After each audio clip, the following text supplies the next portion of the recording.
Good. Oh, Yeah, I think it's for a it's up there in toy. price. It's up there in price. It's got to be a pretty decent size though. It's a good size. Yeah, it's a good size Lego. Lego It's set. 650. 650. Yeah. Yeah, that is huge. Mhm. Oh, hi, baby. Thank you, Boodles, for the 199. Lampshade on fire with a $5 says, "Dang, man, I've been really enjoying my playthrough of Kingdom Come Deliverance, dude. Now I'm worried I'll hit the wrong button and fall ass first into some gay shit. That would be the worst way to fall into some gay shit." Ain't that the Thank you for the truth? $5. All right, let's talk about the Backrooms movie, because these smaller budget films made by YouTubers and shit, they're popping off, boys. You got Obsession, and now the Backrooms, bang bang, back to back. How you doing? Keep it moving. Backrooms is now eyeing a massive $65 million plus domestic opening this weekend, beating initial projections of 40 to 50 million. The movie cost $10 million to make. Boys, did you guys watch any reviews for Backrooms? Have your tickets paid for? No. Nope. I watched the go see it, Jeremy though. Johns. I watched the Jeremy Johns review last night. He says it's a good time, no alcohol required. Oh, nice. Hey, all Yeah. right. I haven't. So- I haven't In looked at today's any day and reviews. age, That's a positive. That's a good thing. I definitely will be seeing that movie. I hope it's good. For it. I've been excited for this movie, so I've kind of like stayed away from stuff. I'm in the same boat. Yeah, I've been staying away from it because I don't want to know anything going into this. That makes it a lot more fun. Yeah, he said that the atmosphere is great, the mood, the tension. This guy, the main character, the actor, nails it, crushes it, and stuff. Yeah, he liked it. So I'm gonna see. I still need to see Obsession, but boys, like, we got to go out and support these movies, because 100%. this is us. This is gonna be me and X-Wing in 10 years, just making multi-million-dollar movies Yeah. on a G&G budget. Daughter's Revenge. Yeah. This is going to be incredibly successful. Like there's a lot of people that are very excited for it. A lot of younger kids that are really excited for it as well. And the fact that it was made on a $10 million budget, and the only news that is coming out is trying to put this movie down. I don't know if you've seen a lot of the stuff that's saying like, oh, it was a ghost director. He didn't really direct it. It was someone else who stepped in and directed it. That trying to delegitimize him as a filmmaker. Of course. Yeah. And there's been a lot of like the cast members that have come out and defended him, saying like, no, he was there. I'm sorry, were you on set? I don't remember seeing you on set. He was there. He was directing. So the fact that I think like the mainstream media is trying to create this narrative that it was a ghost director directing this and trying to delegitimize him speaks volumes about how terrified Hollywood is. They're scared. When these movies are being made on a shoestring budget and they're ending up becoming incredibly successul, like Markiplier's movie. Yeah, this is another one that's being made by a YouTuber. I think, is it Jacksepticeye who's doing it? He's making Bloodborne, making a Bloodborne game or Yeah, movie. so they're coming in and they're trying to delegitimize all of this to try and like not make them successful. But I mean, you can see like there's passion in these projects, which is what makes them so successful, which is what makes them so good, and people support it. Yeah, I'm all about it, dude. You got small creators going out there and actually storytelling, which is something we've been starved for so freaking long. And dude, if I was gonna ask for like any internet, I don't know what you would call this. It's not a meme. It's like an internet. It was birth of the internet. What is it called? It's internet phenomena. Yeah, like a theory, phenomena, just folklore. This is on Prime? I thought it was in theaters. Are you okay? It's gonna be theaters, right? What is I thought it was this? in theaters. Steph, tell me. Creepypasta? Yeah, Creepypasta. creepypasta is a good one. Myth? Yeah, an internet myth. Yeah. See, we're getting there. Internet folklore. Yeah, we're working now, boys. We're working now. Backrooms. I'm excited. I just need to get out and go to the movies, dude. Yeah. There's one right by the gym. Okay. Well, there's one Backrooms is in not too theater. far. I don't know if it's in. I don't know if it's on Amazon Prime, but I know it's in theaters because I was looking for tickets the other day. Yeah, it's an AMC. Yeah. So, but I think that like the fact that they're trying to attack this movie and delegitimize it, is Hollywood's way of saying, how dare you not go through the proper channels to get this movie done and Yep. actually be successful and, you know, make money without paying your dues to Hollywood. But you Yep. know, screw Hollywood. Go out there, create your projects, put passion in them, and they'll be successful. Someone in the chat said Obsession was another one from a YouTuber. So yeah. Yeah, Obsession. Yeah, Obsession is Curry Barker. Yeah. Him and his buddy just started making silly, stupid comedy, Thanks, partner. you know, YouTube, Instagram videos, and they're really well made and I well know you shot, want me. and they made a horror movie. He actually said in an interview that he was gonna just post it on YouTube for free last year until somebody at a film festival bought it.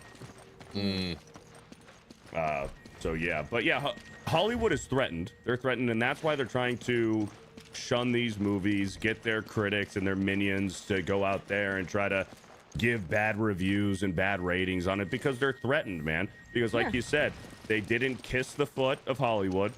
They didn't do any humiliation ritual where they have their main character out there dressing up as a girl in a dress, acting gay, and doing some fuck shit. Like, these are just people who care about the story and want to provide some good entertainment that has nothing to do with the gay woke agenda where people aren't going to tell them what to do. They want to make something without, you know, having to check the boxes.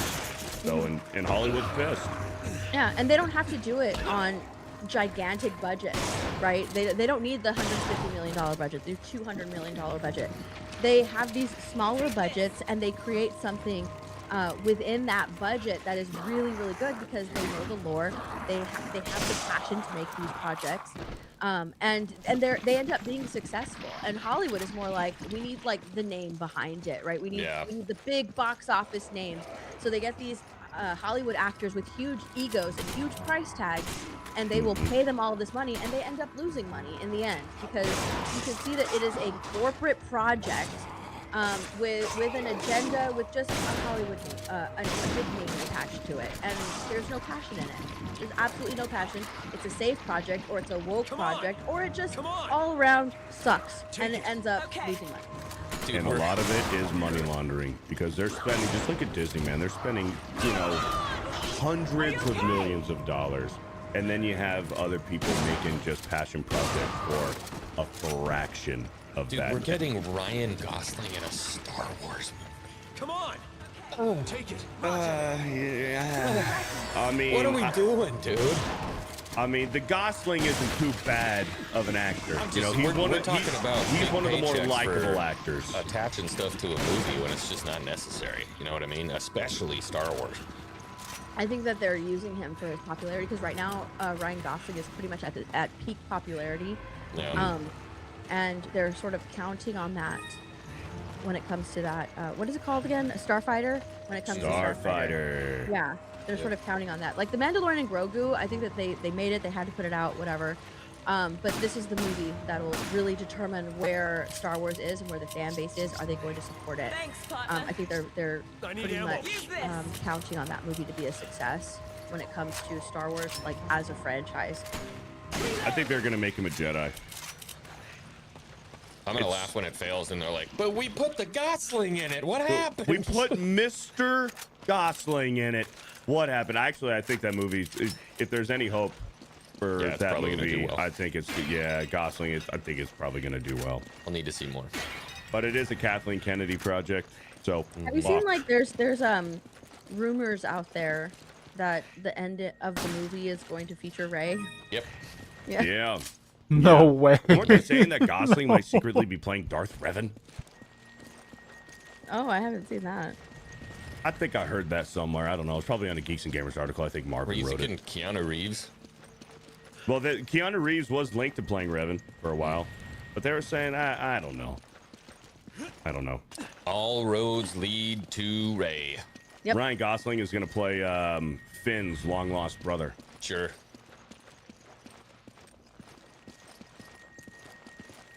I could see the family You resemblance. get it, right? Yeah, I was about to Yeah. say, yeah, you could see the resemblance there. Man, that was a great joke. Anyways, Alex McCarthy, yeah, Backrooms comes out. Backrooms, Alex McCarthy with $2. I play Hogwarts Legacy 24/7. Let's fucking Hell go! yeah. It's a good game, dude. I liked is it. a I was really catching good some game. heat for that early on. I'm like, this game's fucking great. People are like, oh It's- yeah, you it's into got trans some people? gay in I'm it. like, It's I got some liked gay. it. Yeah, I liked it. I couldn't stop playing it when it first came out, and then like every now and then I'll jump into the world. Like I pretty much uncovered the entire map, and I've almost 100 the game. I'm just like, I don't want to finish. I don't want to do it. Like finish Yeah. it because then I won't be able to do anything else. just go back and do it again. Different house. That's what I did.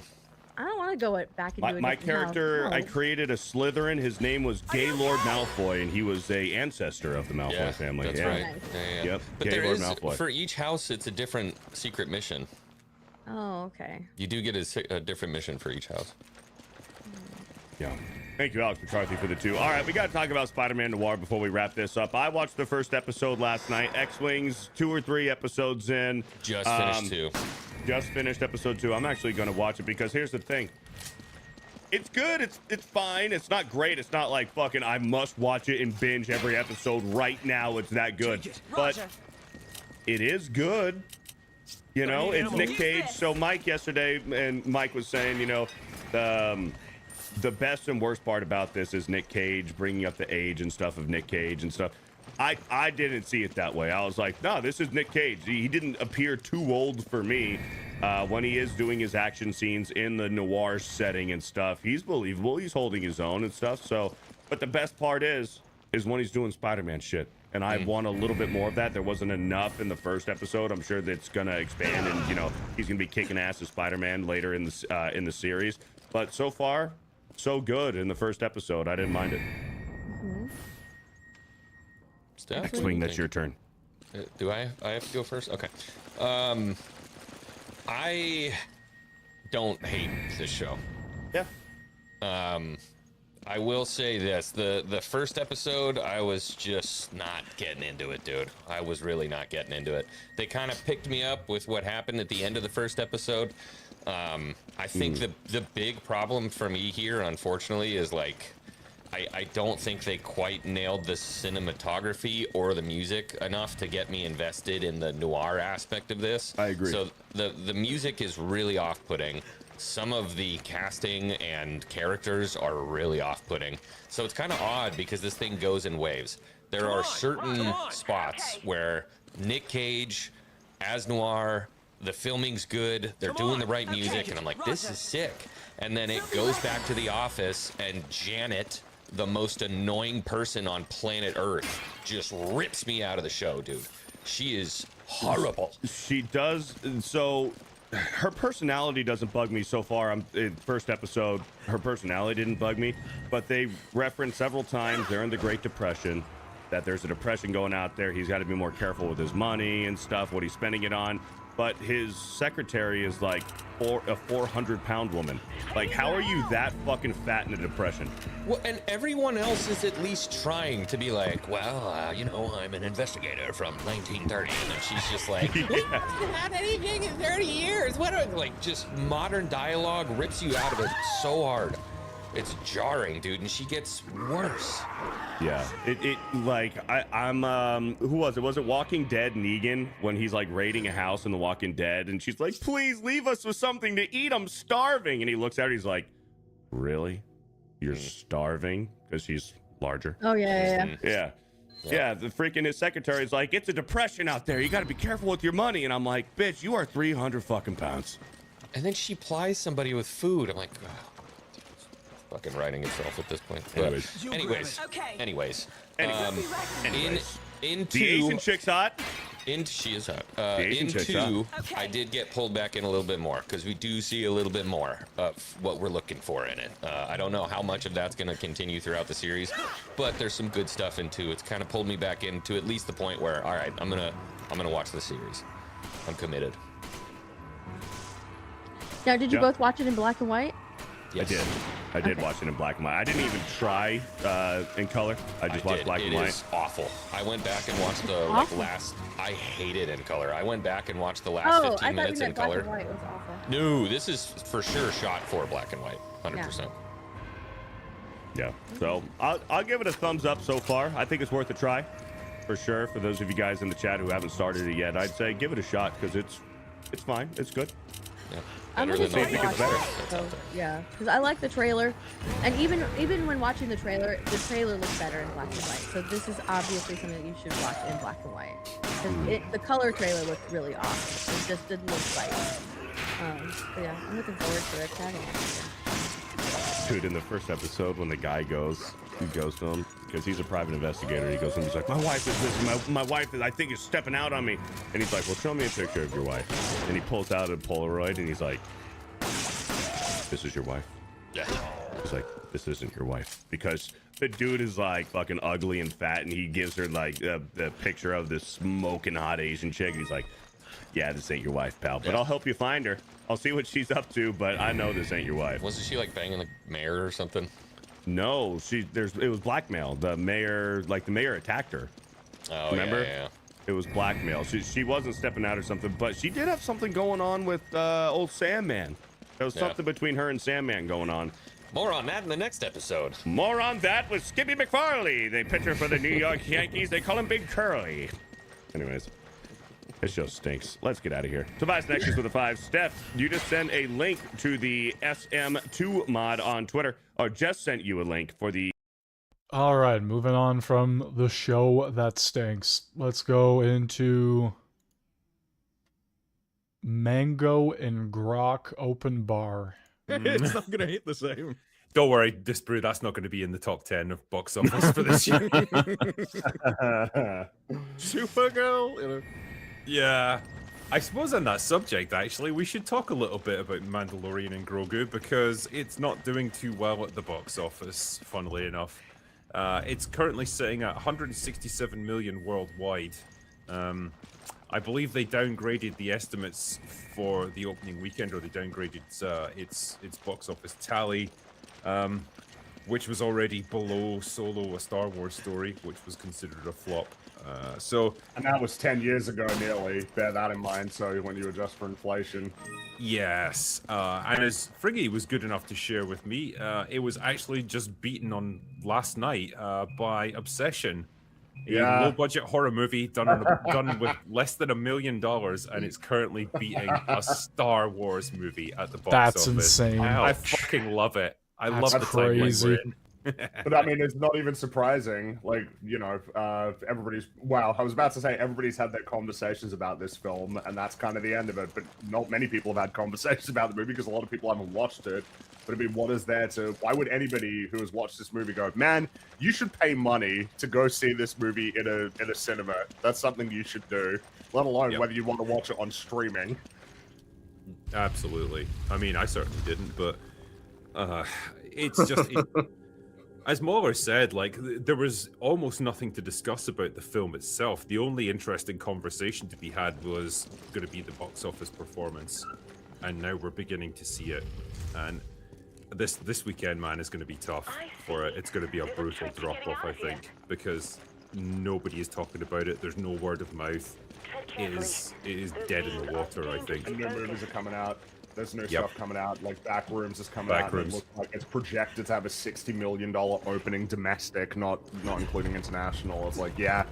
And then the week after that, there's that Master of the Universe movie, which is probably going to fail as well, but that's still, you know, another movie that's taken up screens. And then at that point, you're well into the summer movies. So, you know, if it was going to make money, this was the time to do it. And I mean, why would it have? And why would it have done that? Why would it have been successful? I can't believe they thought that it was a good idea. It's kind of crazy. Well, that's the thing. It's like, yeah, other movies are coming out, but I don't think they will be taking any business from this. This is going to be very front-loaded. Anyone that was even slightly interested will have already seen it.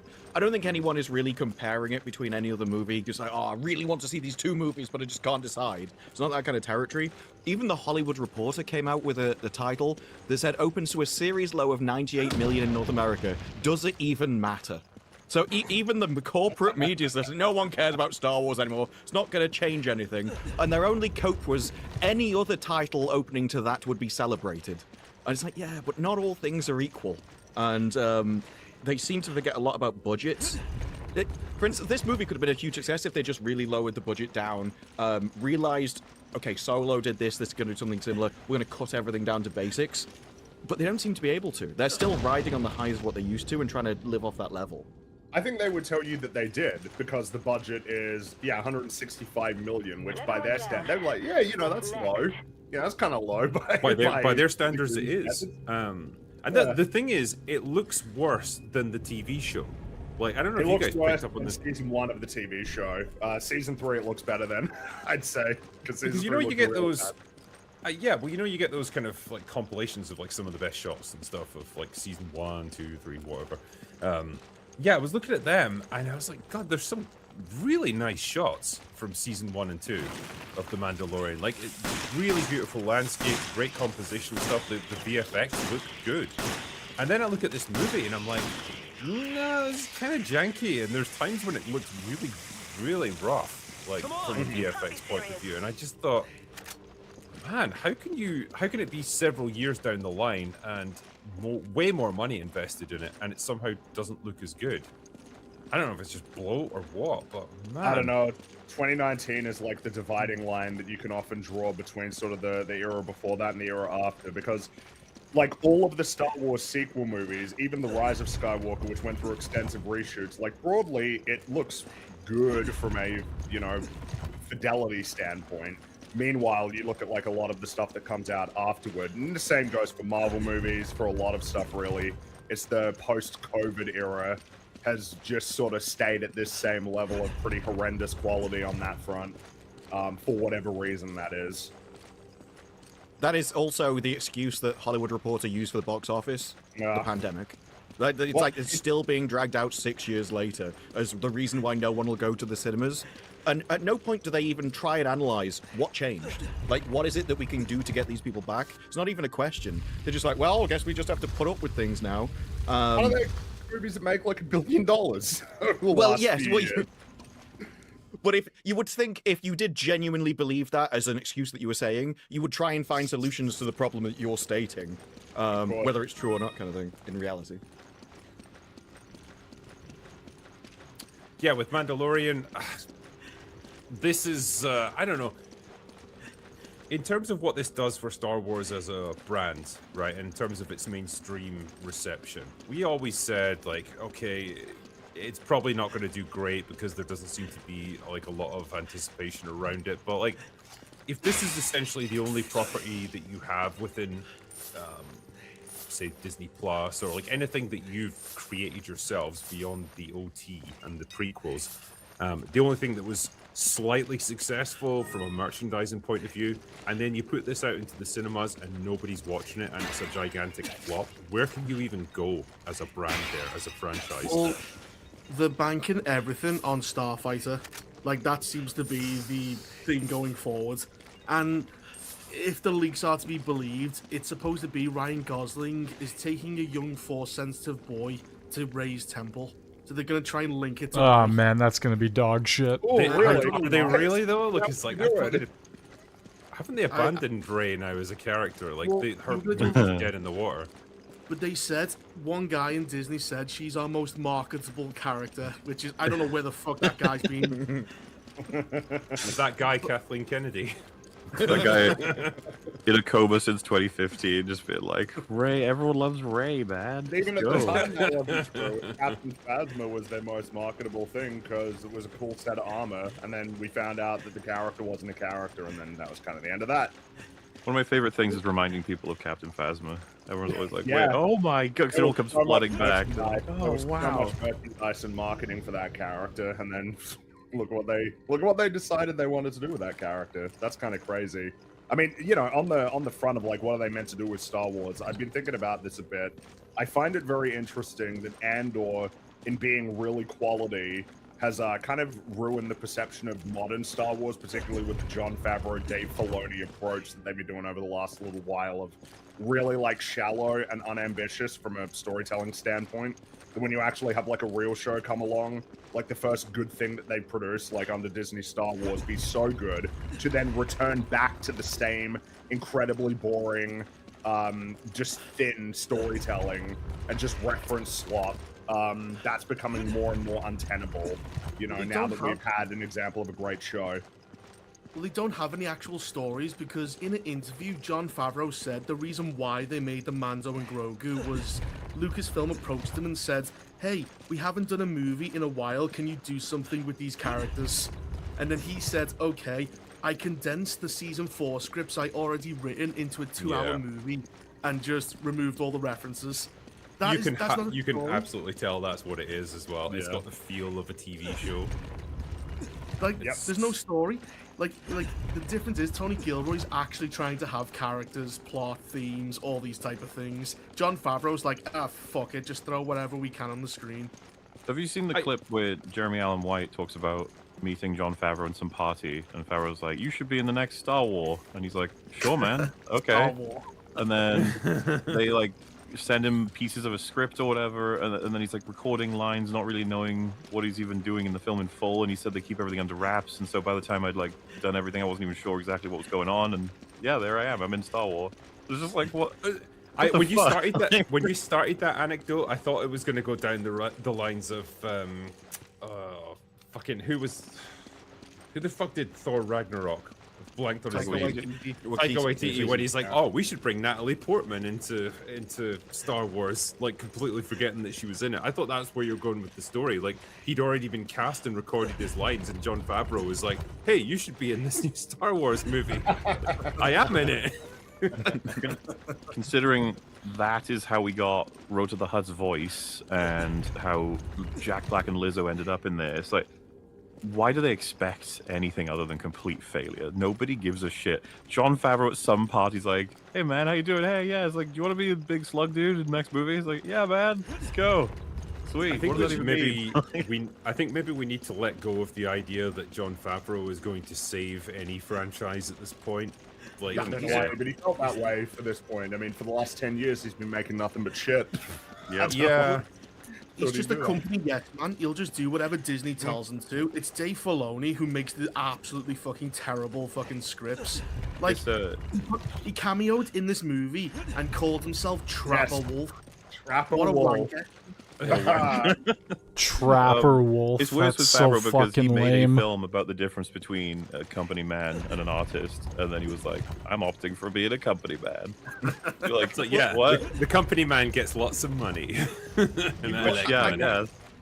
think their issue was that Mandalorian and Grogu was successful enough that it still loses money and isn't enough to be a movie.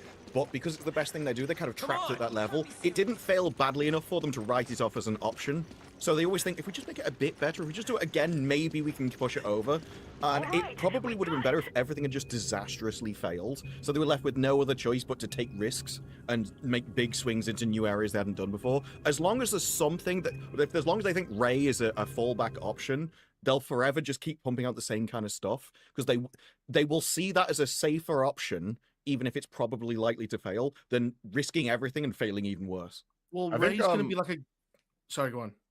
Well, I was just going to say that I think that you're right that that Starfighter is the one that they assume is going to do really well for them.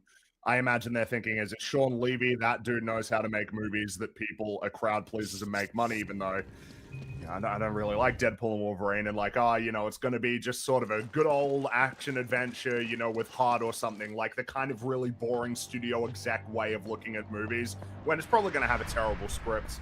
And I don't really anticipate, like, that even if it's trying to be a crowd-pleasing film, I don't know how well it can overcome something that's becoming a problem for a lot of these franchises at this point, which is that the name that comes before, the title of the movie itself is starting to become a burden more so than a boon.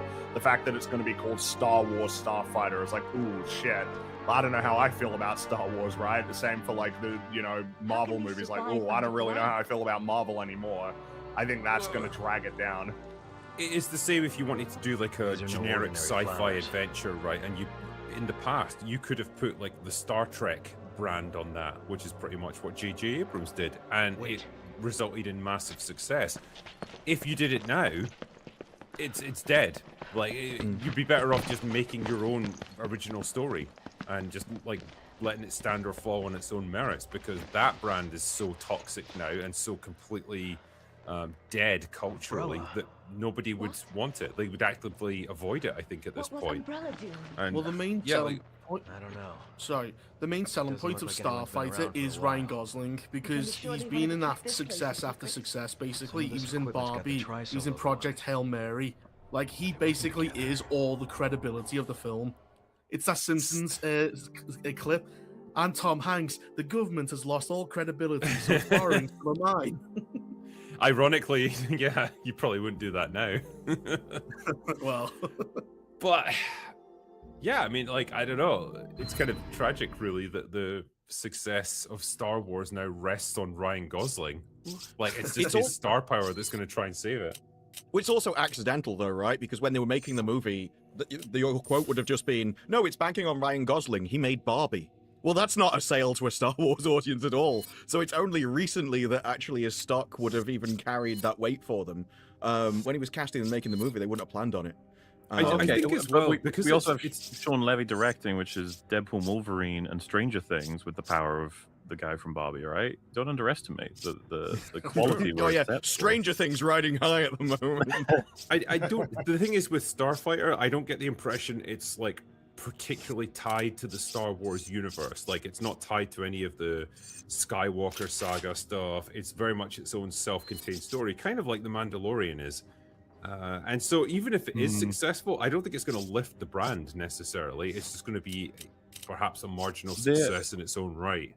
It's like two different forms of arguable safety in the sense that The Mandalorian did the best on Disney Plus, and we're going to throw in a couple of references, and it's going to be a generic sort of arcade adventure that's self-contained. And so, does that work? No. Fuck. Okay.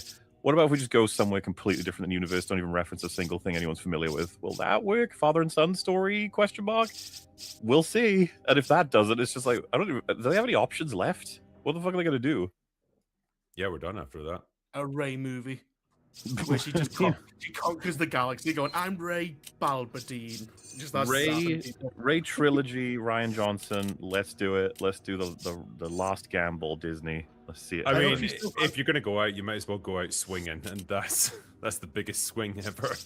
I hope she still has those fucked up teeth she got when she was a Sith for some reason. Oh yeah, the Bilbo teeth. Oh yeah. Let's bite people. Yeah, there's a couple of super chats about this. I saw Obsession and Mandalorian and Grogu. Obsession is, for a fraction of the cost, was the clear winner. Better script, better direction, and better acting.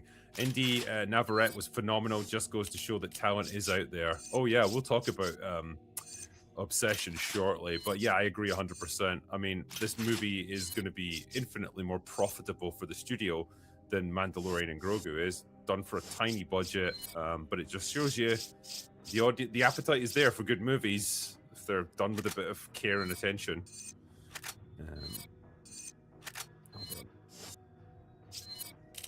You do get that point, though, as well, where you kind of think that if something has a smaller budget, it kind of forces you to go for unknown people, which are kind of more hungry, going to put more work into it, going to treat it more seriously, than a guy that you give hundreds of millions of dollars to, and he goes, I'll just rewrite these scripts that I've already got lying around the back room. And so you could argue that actually budget movies will make you try harder. Yeah, there's a middle ground, obviously, because you need to be good enough to at least get properly professional actors, but just you don't want the A-list talent who are just going to phone it in for an easy payday, a la Sigourney Weaver in Mandalorian and Grogu. But yeah, like that sort of, you know, when you're at that couple of $1 million range, you can at least hire people that are decent. And like you say, if you get the right people, they're going to be super hungry for, you know, that success, and they'll give it their all. It's just, you know, it's a tricky one to balance, I suppose. Yeah, I'm not saying that Dave Filoni is gay, but he did get lockjaw from working graveyard shift at the penis sucking factory. I mean, well. Crazy, the pipeline between the penis sucking factory and Hollywood, man. It's crazy. There's a lot of guys out here. One bleeds into the other. I'm actually surprised he didn't have his cowboy hat on in this movie, because he's done that before. He did in his first scene. Yeah, what a dick. He should have worn a helmet and then the hat on top of it when he was in the. Come on, that'd be amazing. Okay. Let's see here. Yeah, I just want to say I appreciate you guys and what you do. Thanks for the endless entertainment and insight, and I'm always happy to give you a chuckle with my username. P.S. All credit goes to my wife for that name. Cheers, lads. Fatness never lean. I do like that one, actually. It's good. It's a good name. What's this? Yeah. I don't know how. Draco, given how badly the be gaming using them to community is produce absolutely biological crapping on weapons. games like Mixtape as well as Xbox and Sony, do you think we're anywhere close is to the these facility companies from the changing picture. course? No doubt Or do about they it. need to keep losing? I think a couple more years of losing is in order before they start to change. Yeah, what delays it and awkwards it though is shit like there's some games that come out that have all the problems one could say of Mixtape that get celebrated to hell and back, and then it delays. Might have come out very recently. Maybe. Who could Very, say, very, really? very recently. Who Yeah, could know? maybe You a few know, days ago. sometimes it seems to happen. And yeah, both been games weird, got 11 but- out of 10s, you know? I've seen people saying that this has been a great year for games, and when I think about the games that have released that have been praised, it's like, oh shit, man. Ooh, and the ones to come that are probably going to get praised too, like Wolverine, was probably going to be pretty mechanically shallow as well. Yep. Like, oh And- man, at least it's Grand Theft Auto 6, but you know. All that, like, fake edge as well. I really do hate the era we're in for... There's an obvious limit to appeal more to a wider audience, to never quite show much of anything, to keep everything muted. In every aspect. It's always very, like... Make sure that the characters keep repeating the objective that you need to Ooh, get to. yeah. It's marked with a big blue dot over it, and it's right in front of you, and there's literally nothing else that you can do. Yeah, I love that. I love Hey, having a huge area, and then there's 3 white dots. So just, like, go to Yeah. the white dots. Yes, I mean, sir. Mixtape couldn't have spelled it out more clearly. It's like the things that will progress the story are glowing yellow. Of course. Oh, okay, I guess Yeah. I'll just go straight Always to them yellow. then. I saw Az got stuck under a car when he wasn't touching the keyboard. So Yeah. the default behavior was to slide under a car and just not move.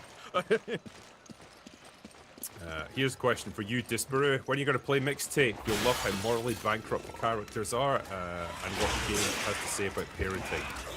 That game seemed like my idea of a living hell. Like, even from the trailer, I was like, I don't even understand. That was before I understood it wasn't really a game. Someone said it took 155 key presses to get through the entire game. It's basically an aborted script for a TV show or like an indie movie or something, and they just made it into a game instead and gave like minimal interaction. But you can complete it in about 2.5 hours. I do like that would be my living hell. It's like, why do you think all of chat's getting everyone to play it? Disprove? Yeah. Well, I didn't had to know it had, suffer like, it more, dude. I didn't know it had like morally bankrupt characters. I thought it was just a yes. really badly mechanical Yeah. game. The Oh no, ending they're some is of the most crazy. unlikable arseholes you'll ever meet. They are Yeah, horrible but- people. Oh, that actually makes it appeal to me more. I thought it was just boring, so that's why I was avoiding it. Like, I've learned from that game is like fathers who are protective of their daughters and want them to have some kind of plan for their lives are evil people, Yes, and they fuck need them. to be they need to be corrected. We hate those guys. Ah yes, the atomized individual that's like cannot have any restrictions on them at all, even if it would actually improve their lives.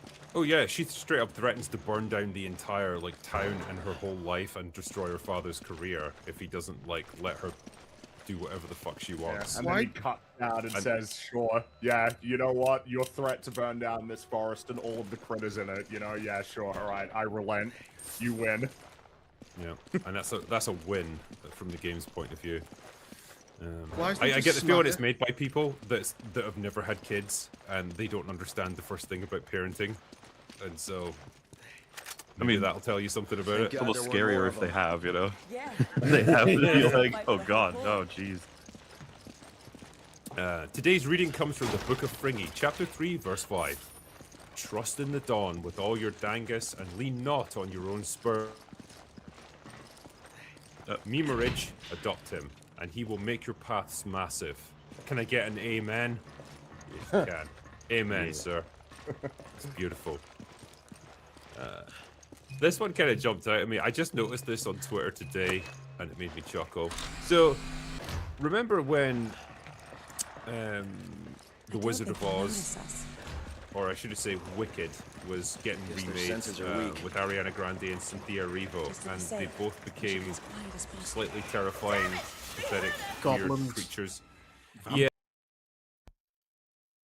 Every time I go through this part, the AI Sheva just runs. She randomly sprints. She does it every time. I was even tapping the key to move forward so she didn't sprint, and she still did. Unbelievable. yeah. So Cynthia Erivo recently did an interview talking about this and how she was perceived, and she had some choice words for everyone who criticized her on being a disruptive influence on Ariana Grande. Here's what she said.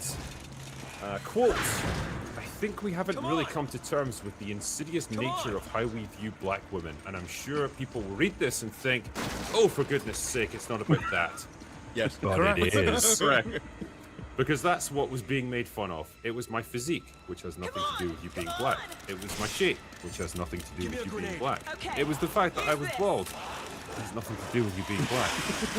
It was about what I looked like. Again, see my previous comment. And because of that, there was this assumption that I was bigger than my co-star. You were.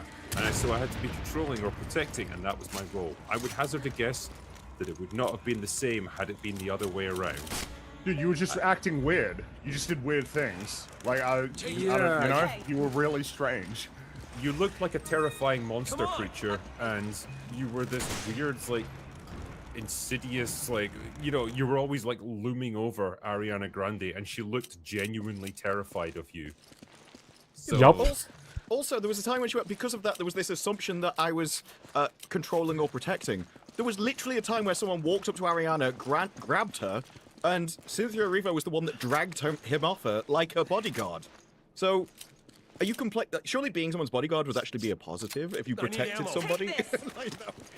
Well, no, she's the witch from Weapons. She's slowly sucking the life out of Ariana Grande. She's getting more powerful as she gets weaker. No. That's been proved.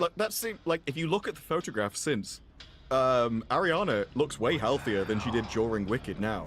It is like she recuperated. Yeah, they were in this... Parasite. Yeah, I mean, I don't know what it was, but like they were in this weird trauma-bonded, codependent relationship while making that movie. And well, there are other people too, right? Michelle Yeoh looked really skinny as well after she was on that film. You would honestly think these guys... You'd honestly think these guys had been in the Indonesian jungle for like 18 months making Apocalypse Now. Yeah, like that degree of emotional damage that had been done. But it's like you were making a lightweight, fluffy musical. Like, what was the trauma that you guys went through? It's bizarre. The whole conversation around that movie was really weird. That first one came out and it was getting, like, people were talking about it like it was one of the greatest films ever made. Then the second one comes out, nobody gives a shit, no Academy Award nominations, just dead. Yeah. It's very strange to see that unfold. I kind of had a feeling that would happen, like having... Like, I've seen the stage show, and I know the second half is rough, because that's when it tries to dovetail with the actual Wizard of Oz movie, or you know, book and stuff. And that's where it kind of falls apart, because it's like, okay, you're just, like, retconning a whole bunch of shit to try to make this work, and it doesn't make sense. And, yeah, they had the exact same problem with the movie. And, yeah, the whole result is just, it's not as good. But I think the whole perception of her just took a... Like, her career took a lot of hits because of this, because she just came across as a complete weirdo. Well, it's interesting as well when she says, it wouldn't have been the other way around. It wouldn't have been the same stuff the other way around. So as you said, the picture on the right is where the guy attacked her and she defended her. Well, the reason why the perception wouldn't have been if Ariana, or no one would have expected Ariana to do it to her, is because Ariana is way smaller than her. Why? And so, yeah, you don't expect the weaker, smaller, more vulnerable person to be the bodyguard. But if you think about where she goes, well, I was being made fun of, Ariana definitely got the same amount of comments as Cynthia Erivo. If you remember holding her finger and stuff, that was all Ariana. And that was all over the place, the weird, the creepy behavior went both ways. So, to make this about a race thing is just bizarre. Ariana looked more like she was in a hostage situation, because every time she did something, fucking Cynthia with her long fingers kept like tapping her on the head, like she was like mind controlling her. So it did look more like a hostage situation. That's why it's a bit different, because she's a freak. Because Ariana was dying. I mean, obviously, you know, I can only go by like the body language that they both display during interviews, red carpet walks, like, you know, moments like that when Ariana gets approached by a fan and Cynthia like steps in. And it always seemed like she was the more controlling presence, like she was just a more dominant personality in that relationship, and she's just kind of always looming over her. Like, even when Ariana Grande was getting interviewed by herself and they were asking her a question, Like Cynthia Erivo was just kind of hovering there, almost like making sure she doesn't say the wrong thing or, you know, give away some like dark secret. Like, I don't know, man. It's difficult to shake that perception that, yeah, there was something a bit off about that whole thing, and she obviously knows it. She knows that that's how she's perceived. She's like, what can I do to try and escape this? What can I do to try and like deflect it? And racism, I guess. That's all I've got. But yeah, it's like, every time. no one. Sorry, I was gonna say, like, sorry, go on. yeah, I was just gonna say, no one made her be emaciated. No one forced her to shave her head.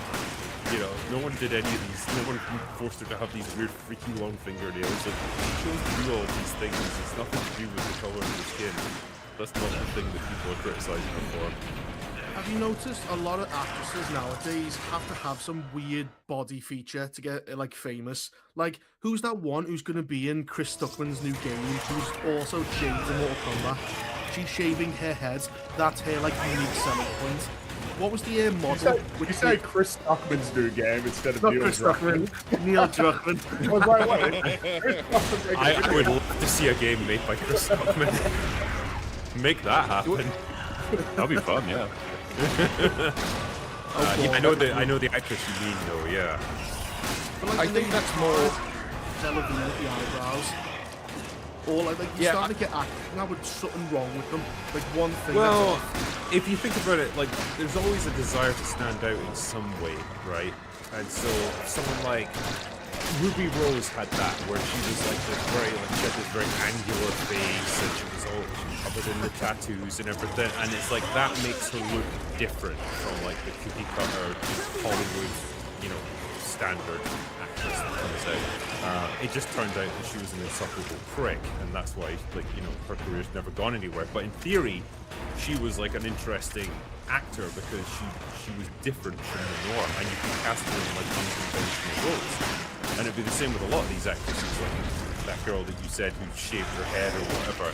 Again, it's all just a little bit different, and they can fill a niche then. There'll be difference if you actually had someone who dropped dead gorgeous, because we haven't had a lot of them in Hollywood because feminists hate them, really attractive women. So if you're attractive, you have to come in and make yourself uglier so feminists will cast you. I think some of that's going on. I do think there's a difference between being sort of a unique fashion sense. So you'd have like goth or scene girls would not be ugly, but they would be different than the norm, different style of fashion, compared to actively giving you something which obviously makes you less attractive. Like shaving your head as a woman makes you less feminine. It does hurt you. This is one of the reasons why like longer hair is a feminine feature. It makes everyone look better. So I do think it's weird when you feel the need to actively make yourself worse in some way. And things kind of go in trends like that, so it's almost like they feel like they have to do things. I think one of the reasons in this case their attitudes were remarked upon so much is we'd also gone through this with other people. So there was, during the Superman movie, those two people were like, are you cheating on your husband? Because the way you're acting in these interviews is very strange. Like, you're actually in a relationship with him. It was the same in Fantastic Four with Pedro Pascal and the wife. They were sort of draped over each other. And I do wonder how much of that comes from, like, marketing, of they're telling these people to try and act as if they're either in a relationship or really closely bonded, and it just comes across as weird, because they're clearly faking it. I don't know about Superman because her husband was in the set and he's just watching his wife kiss David Cornswear. I don't know if I would be okay with that. No. And like you see like behind the scenes stuff, like James Gunn goes cut and she continues. She's still kissing him. Yeah, and you go, I don't know what husband's all in on this charade. Also, though, with Pedro Pascal, now we know he's got a boyfriend, so obviously there was nothing going on there. But there was, I can't remember the actress's name, but she was doing an interview where she's literally draped all over, she's like leaning on it. And someone comments on it, and she's like, well, we've been told this is how married couples sit. And she's clearly taking the piss out of the instruction while she's doing it. She's like, well, I've just been told to do it, so I have to, kind of thing. And I do think there was this, have another one. At least attempt of people will shit us, and then they'll go and see the movie because they want to see that kind of reaction, and they were supposed to act as if they are the characters in interviews. Yeah, I mean, like, yeah, like Robert Pattinson and Kristen Stewart did well. Obviously, they took that to its logical conclusion and actually hooked up in real life and had a relationship. But it undoubtedly helped the success of the Twilight movies because people were super invested in them being together, and the fact that they were doing it in real life, it's like, oh my god, but you know, all my like shipper fantasies have come true because they're actually their chemistry's so amazing. They're together for real. The fantasy and reality are blended together. Then she treated on him with like the director of Snow White and the Huntsman, I think, and then it all kind of went wrong. But for a while, that's part of it. That was also with I think it was Naked Gun when it came back. Liam Neeson and again, I forget the actress's name, but they pretended they were in a relationship. Pamela Anderson. I remember that was going around the news at the same time, and then later it was like, oh, they've broken up now. Oh, of course, the moment the movie's over, they just coincidentally go their separate ways. Yeah. It was kind of funny though.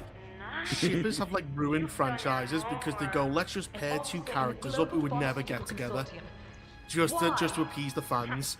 Like that's the problem. You can't listen to them. Well, they're generally quite like horrifically toxic people as well. Like if you say like, no, it doesn't make sense for these characters to be together, like you're probably gonna get like a jihad declared against you, and they will track you down and murder you. Yeah. I also think though that the marketing departments are full of shippers. That's why they try and do this with the marketing. So it's the same audience. They're like, well, this would appeal to me, so I'm going to make it done for the movie. Well, that was Rey and Kylo. Like they just kissed and everyone went, "What the fuck is this?" It's time we get some answers.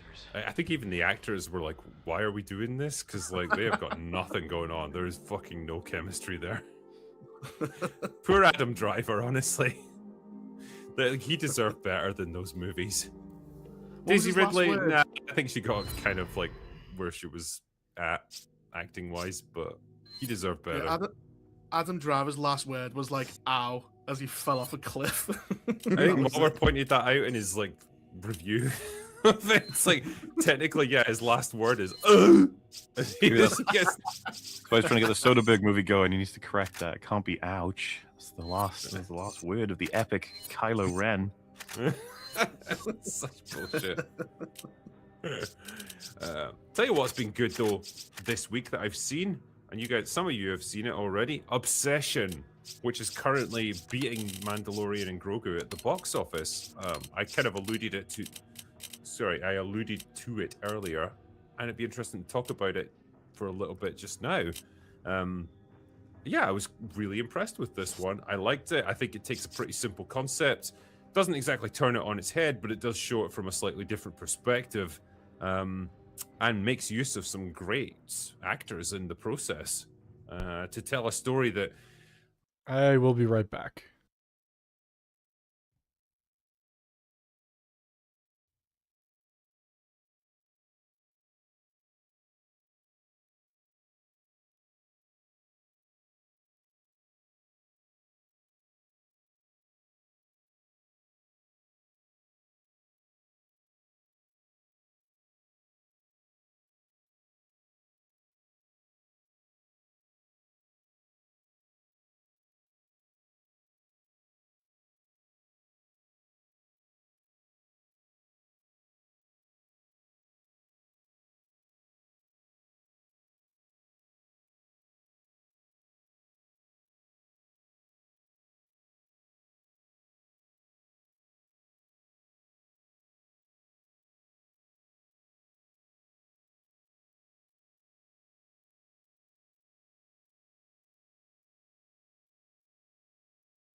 you know, it's nicely paced. It's got some good, compelling moments. this was the It's got facility some Excella was nicely talking about. disturbing moments She's as got us well. under surveillance. I can almost And yeah, it doesn't guarantee she insult the said that intelligence of its BMW to audience. I eliminate don't us. know. Like, how did you guys find it? I enjoyed it quite thoroughly. Thought it was pretty Let's find her engaging. then. Some creative performance choices considering the context, and I don't know. Like, I think they had a good handle on how this might run as a sort of the monkey's paw thing, and I enjoyed the way that they revealed more and more about the main character, in a sense of like, oh, he does know. He knows enough. He's making these choices. He's doing these things. He's trying to sort of have his cake and eat it too, in a way of constructing. And I just think it's an excellent cautionary tale about exactly what it would mean for your wishes to come true. Yeah. I'm inclined to agree. I think it's a pretty cool movie in terms of sort of taking a very tried and true like narrative device, love potion, and sort of run it to a very extreme conclusion. But then, yeah, elevated by really strong performances from the lead characters as well. A lot of really cool cinematography, lots of and lighting. I really enjoyed like how many instances that those techniques were used to essentially present, you know, a character losing a sense of self and becoming sort of this weird facsimile or like almost puppet, you know, this not even a real person anymore, like losing detail, fidelity, blending into the background. It's all very very creepy, and nice and spooky as well, because most horror films are not scary, but this one can get pretty intense in a few moments.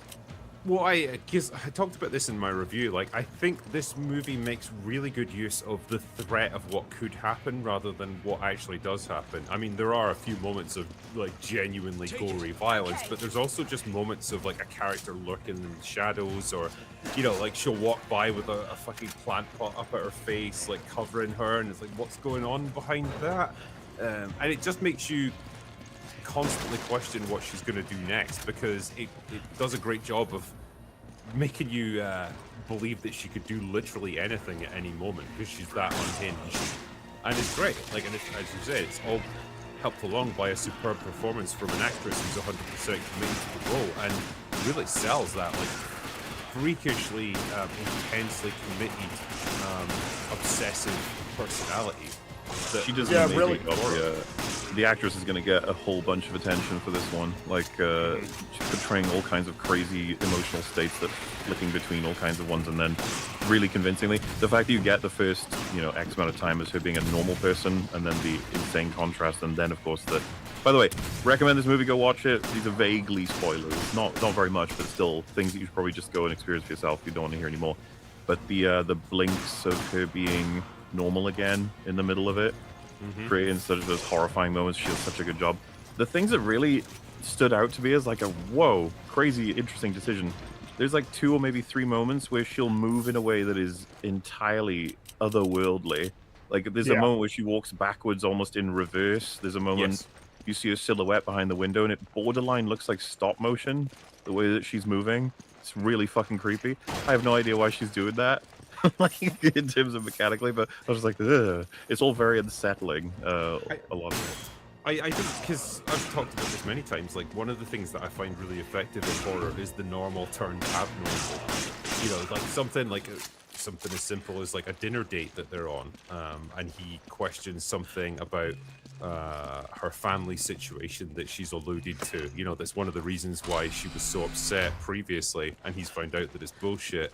And that's when she like stands up and she's like still smiling, but she's also like freaking out and going like, no, this isn't how it's supposed to be. And it's like, it's simple, but it's very disturbing because it's a person that you've come to know, and like it's a rational, normal situation, but she's doing something extremely abnormal in that place. Well, it's the uncanny valley effect, where something's not quite right. Your brain recognizes it's normal, but then something's off. Like, it's always creepier when a freak is trying to pretend to be normal because he's hiding something. That's what kind of is. And it just appeals to that part of your brain, that lizard part of your brain. It's like, whoa, fuck this, something's off. Yeah. When she's first trying to explain like why she's in a weird state or mood, and she just says, "Oh, my cat died." And he's looking at her like, what? No, my cat died, not yours. It's sort of, and she's like, yeah, like trying to come up with whatever she's gonna lie about. That I thought that was fascinating, almost like it's problem solving, but not doing a very good job. The obsessive version of it. Well, the very initial scene where like he's used this, because I'm not spoiling the movie by saying like it hinges on the main character making a wish. He's been given this like gimmicky toy thing. It's like called the One Wish Willow. You make a wish and you snap it in half, and the wish will come true. And so he does it like literally after having a conversation with her, which is actually, it's interesting what the movie does by laying the groundwork with that, because she actually gives him a moment where he could have just been honest with her. Yeah. Right? They've had this really awkward trip back in the car where he clearly is into her. He desperately wants to ask her out on a date, but he can't summon up the courage. And she's about to be, she's leaving. She's going to start a new life somewhere else. And she stops for a moment and she says, do you like me? Because if you do, now's the time to tell me. And all he had to do in that moment was just take a chance and say yes. But he doesn't have the guts for it, right? But it establishes she might have been receptive to it. But anyway, once he snaps this thing, she'd gone into her house. She immediately comes back, and she's kind of flustered in a way that someone who just suddenly encounters a person that they are madly infatuated with would be. She's trying to come up with small talk on the fly. She's like clearly struggling to, overcome her nervousness and stuff. And like Mauler was saying, she'll blurt out random things, which is clearly the first thing that popped into her head. And when he questions her about it, she's like, "Oh, no, that's not what I meant. I'm sorry, I'm nervous."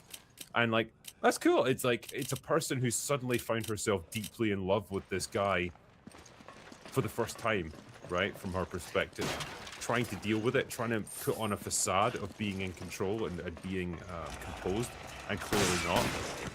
And then obviously it just escalates and escalates from there. And she gets more and more unhinged. But yeah, those initial scenes are really good.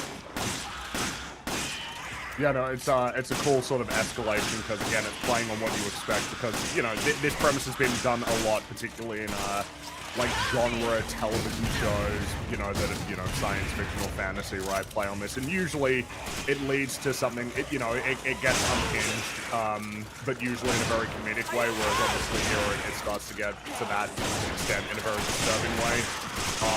And like while what's happening, you're sort of dealing with the main character Bear, and it's like, right, you know what's going on. Are you gonna? No, you're not gonna. Ooh, but you think it? Oh no, you're not gonna make the right choice. Sort of as the element going forward, which of course leads to the conclusion. It's like, well, obsession on its face obviously describes the situation that is now sort of embroiled Nikki, but it really describes him essentially. Like he is the catalyst for all of this. It's all his fault, and he's still obsessed with her, even though she's not even really herself anymore. Like obsessed with the idea of being with her rather than, the actual person. And then the moments of clarity just sort of dissipate as well, which is kind of interesting. It's like you're dealing with a protagonist who is just not a great person. Quite flawed. Yeah, and you kind of find that out more and more as the movie progresses, and you start to question, well, is he actually the protagonist, or is he the antagonist of this whole thing? Because he's kind of the instigating force that's fucking her life up for her. On that front, without saying anything, I'm quite fond of how it ends. It's quite clever. Yeah. Yes. Undone by his own wish, ultimately. A little bit, yeah. But to get away, because I'm sure some people are listening right now, are like, I'm going to watch this and continue to listen. So we're trying to look after you folks out there too. But I will say, I think it was the director that made this comment that the sort of regret on the writing front was the world-building implications of the One Wish Willow, saying like it's a way to get mechanically what he wants, but like the world would not look like it does if these things existed and did these things. Another comment he made was like that maybe mechanically the way it works is that when it snaps, it'll move you into a universe where that happened, and like it's a new universe for every person who makes the snap and any one of these things. What was funny though is I thought that was a fair thought he's having, and it's a thing that he's trying to approach of how to make certain things happen, all that stuff. I saw a tweet for it that said, movies don't need to make logical sense, they just need to make emotional sense. Like that doesn't matter. And I was just sitting there like, the dude is trying to figure out how to facilitate this sort of thing, and you're just basically saying like, why even bother when why even bother with the wish willow then? Why don't you just wish in general and it just happens, right? It's like, I appreciate the fact that he tried to make a reason for it, and he's even acknowledging the repercussions of this thing existing. We've had a million examples of this across all kinds of movies. Obviously, like a genie, or you wish upon a star, or a fucking demon, or a witch, or anything, you know, magical. There's all kinds of options you have, it's just they have different results, and I just find it interesting, that's all. I think the easy way to get around it would just be to make the One Wish Willow extremely rare, or like maybe it's a thing that exists, right? And they manufacture loads of them, but like only maybe one has an actual the actual ability to like happen. You know, like Gremlins, right? It's just like this one trader in this one distant part of his shop, Yeah, and, exactly. and all these warnings yeah. with it. You know. And he goes back to the shop later, and it's like it's not there anymore, and it was just like, Yeah. it wasn't even real in the first place. You could do that potentially, because yeah, it does open the door for like, well, how come people haven't like wished for like the fucking planet Earth to explode and test it? But yeah, I was going to say as well, I did kind of appreciate how this movie doesn't do the whole bullshit like, oh, the main character has to go on an investigation quest where they piece together all the bits of evidence to learn like what the true origin of this thing is, a la like Shelby Oaks, where there's just like a really long investigation like going from place to place. This movie is just like, nah, fuck it, there's a customer service hotline where you can call and be like, ah, I've got some questions about my Wish Willow thing, and they're just like, yeah, we can't help. Yeah, you can't undo your wish. Sorry. Yeah. That went from being quite a funny moment for me listening to it. I was just amused by the concept of the helpline and he can't even help. But then they fucking switch it into pure horror when he says, "Do you want to speak to Nikki?" Yeah. I was just like, "Fuck! What does that mean? Yeah. What is that? What is Well, that?" yeah, Like, because at that point we start dealing a little bit more with the nature of what is going on with the real Nikki, right, compared to the sort of weird caricature that we're dealing with for most of the film, and maybe even thinking about if she'd like be transported somewhere that's horrible, like a nightmare world. Yeah, I presume she's like almost this disembodied soul or disembodied consciousness that's just being trapped in purgatory, and maybe like can like experience what her body's going through, but you know she can't control it, which is horrifying in its own right. And yeah, like that's because there is a scene later on where she's able to communicate directly with him, and basically he's like, "Please kill me." And his response, instead of being like, "Okay," or like, "I'll help you," or "I'll undo this," is just like, "Why? What's so bad about me?" Like he's just thinking about himself. And it's like that's where he crosses over from like, yeah, a flawed protagonist to like, no, he's just a fucking villain. He's clearly the villain of this now. Yeah, I mean it's something that I thought sort of helped with the horror was the fact that there was just like a real unpredictability to like anything that Nikki might do in the film. It's there's a lot of things that you might assume. It's like, oh, you know, is that the kind of reaction that she might have to this situation? But like, there's enough truly bizarreness to I don't think that makes sense as a sentence. There's enough of a sort of bizarre rationale that is sometimes contradictory in terms of the way that she might approach things, but it's still bound up in the whole like, oh, you know, I love Bear and, you know, I'm obsessed with him and I'll do anything for him, that you never quite know exactly how she's going to react to the situation. And then when you introduce that maybe there's a possibility that the real Nikki might be able to intervene, and what that starts to look like the longer the film goes on, it gets like really surprising. Even though there are a few instances where I had a feeling that was exactly what was going to happen here. I mean, the bit in the party where like I've not seen someone stab themselves in the face with a broken bottle before on screen, but I have now. I didn't really see that one coming, and it's like, okay, again, it's disturbing and unexpected, and it's like it really hammers home, oh, she could do anything at any moment. But it does factor into this emotional manipulation tack that she goes down, where she's like, okay, I'll harm myself if you leave me, or if you don't give me the love that I crave. And so again, it's her or her facsimile doing anything that it can think of to keep him around. I really do love like when the tricks that are employed, like in terms of the cinematography, where she's like cast in shadow to the point that she's like a silhouette, sort of set against a background with more clarity. There's like an instance much earlier in the film when he wakes up and looks over, and like she's standing in the corner, but it's really, really difficult to see at first. You think maybe you see her standing there, but it's like she's blending into the environment. There's like a lack of contrast in the environment. Sort of interesting, like weird sort of glints in her eye, like while cast in shadow. That is like very strange. It's just it's a lot of playing around with, you know, not giving you a great deal of ability to actually even see her expression, and you know, as a consequence, it's very hard to read her intent at a lot of different moments. There was a little post online, behind the scenes thing, and that sequence particularly, they gave her a lot of like facial makeup that looked really creepy. But you couldn't make out that it's facial makeup in the film because of the darkness. Just something seems very wrong. Right. That's cool. I will, because I did remark on this in my review, where it's like, this movie, like, I would never thought this is like a really super low budget indie flick, right? I This never thought about looks- its budget. I never thought about the fact that there would have been pretty significant restraints, because even $750,000 or $1 million, you know, Saw cost $1 million, but that was 20 years ago. So it's like this relatively was even less expensive than that. No, at every point it looks professionally made. Like, as you say, there's a lot of interesting cinematography going on. It never looks like cheap or anything. The performances are always excellent. When the gore is like the effects that they had for Yeah. that was crazy. And in one particular instance, that I'm sure you know which one I'm talking about. It's like, wow, that is gnarly.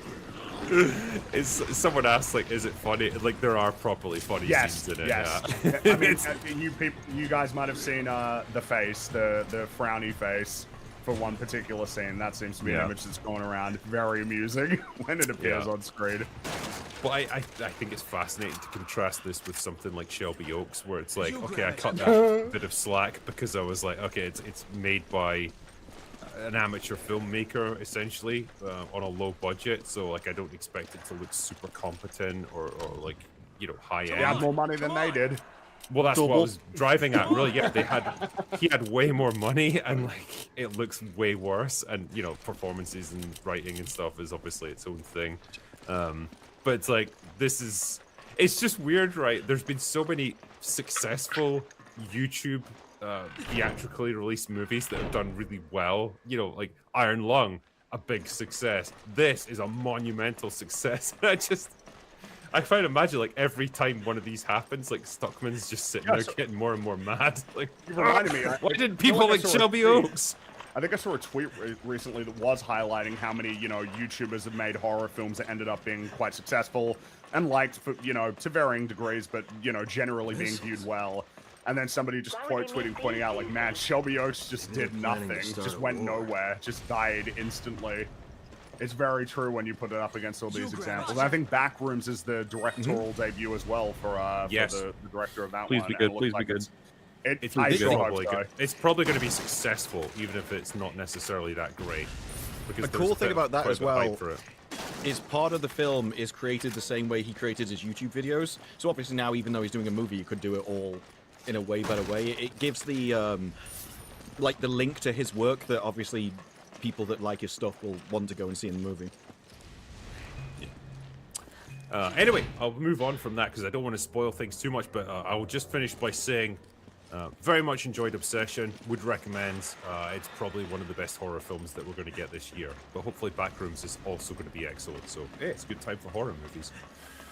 But, moving on. Come on! You guys are familiar with Moblands, I believe? Some of you, you're fans of it? Yeah. Tom Hardy's obviously a big component of that, but he's gotten into a bit of trouble recently. Now, the initial reports going around were that he'd been fired from season 3, wasn't going to be coming back for it.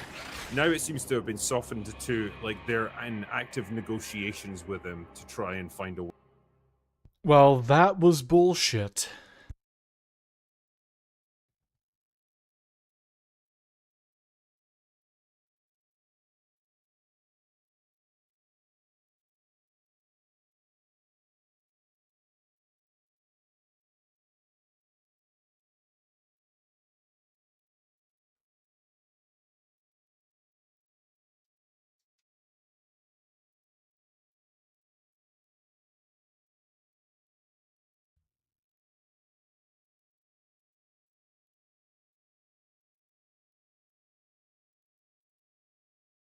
way to resolve this, but the fundamental problem is still remaining. He's annoyed a lot of people on set, and he's proven to be quite difficult to work with on this show, which is actually kind of a running theme throughout his career. But there's an article here from Hollywood Reporter talking about.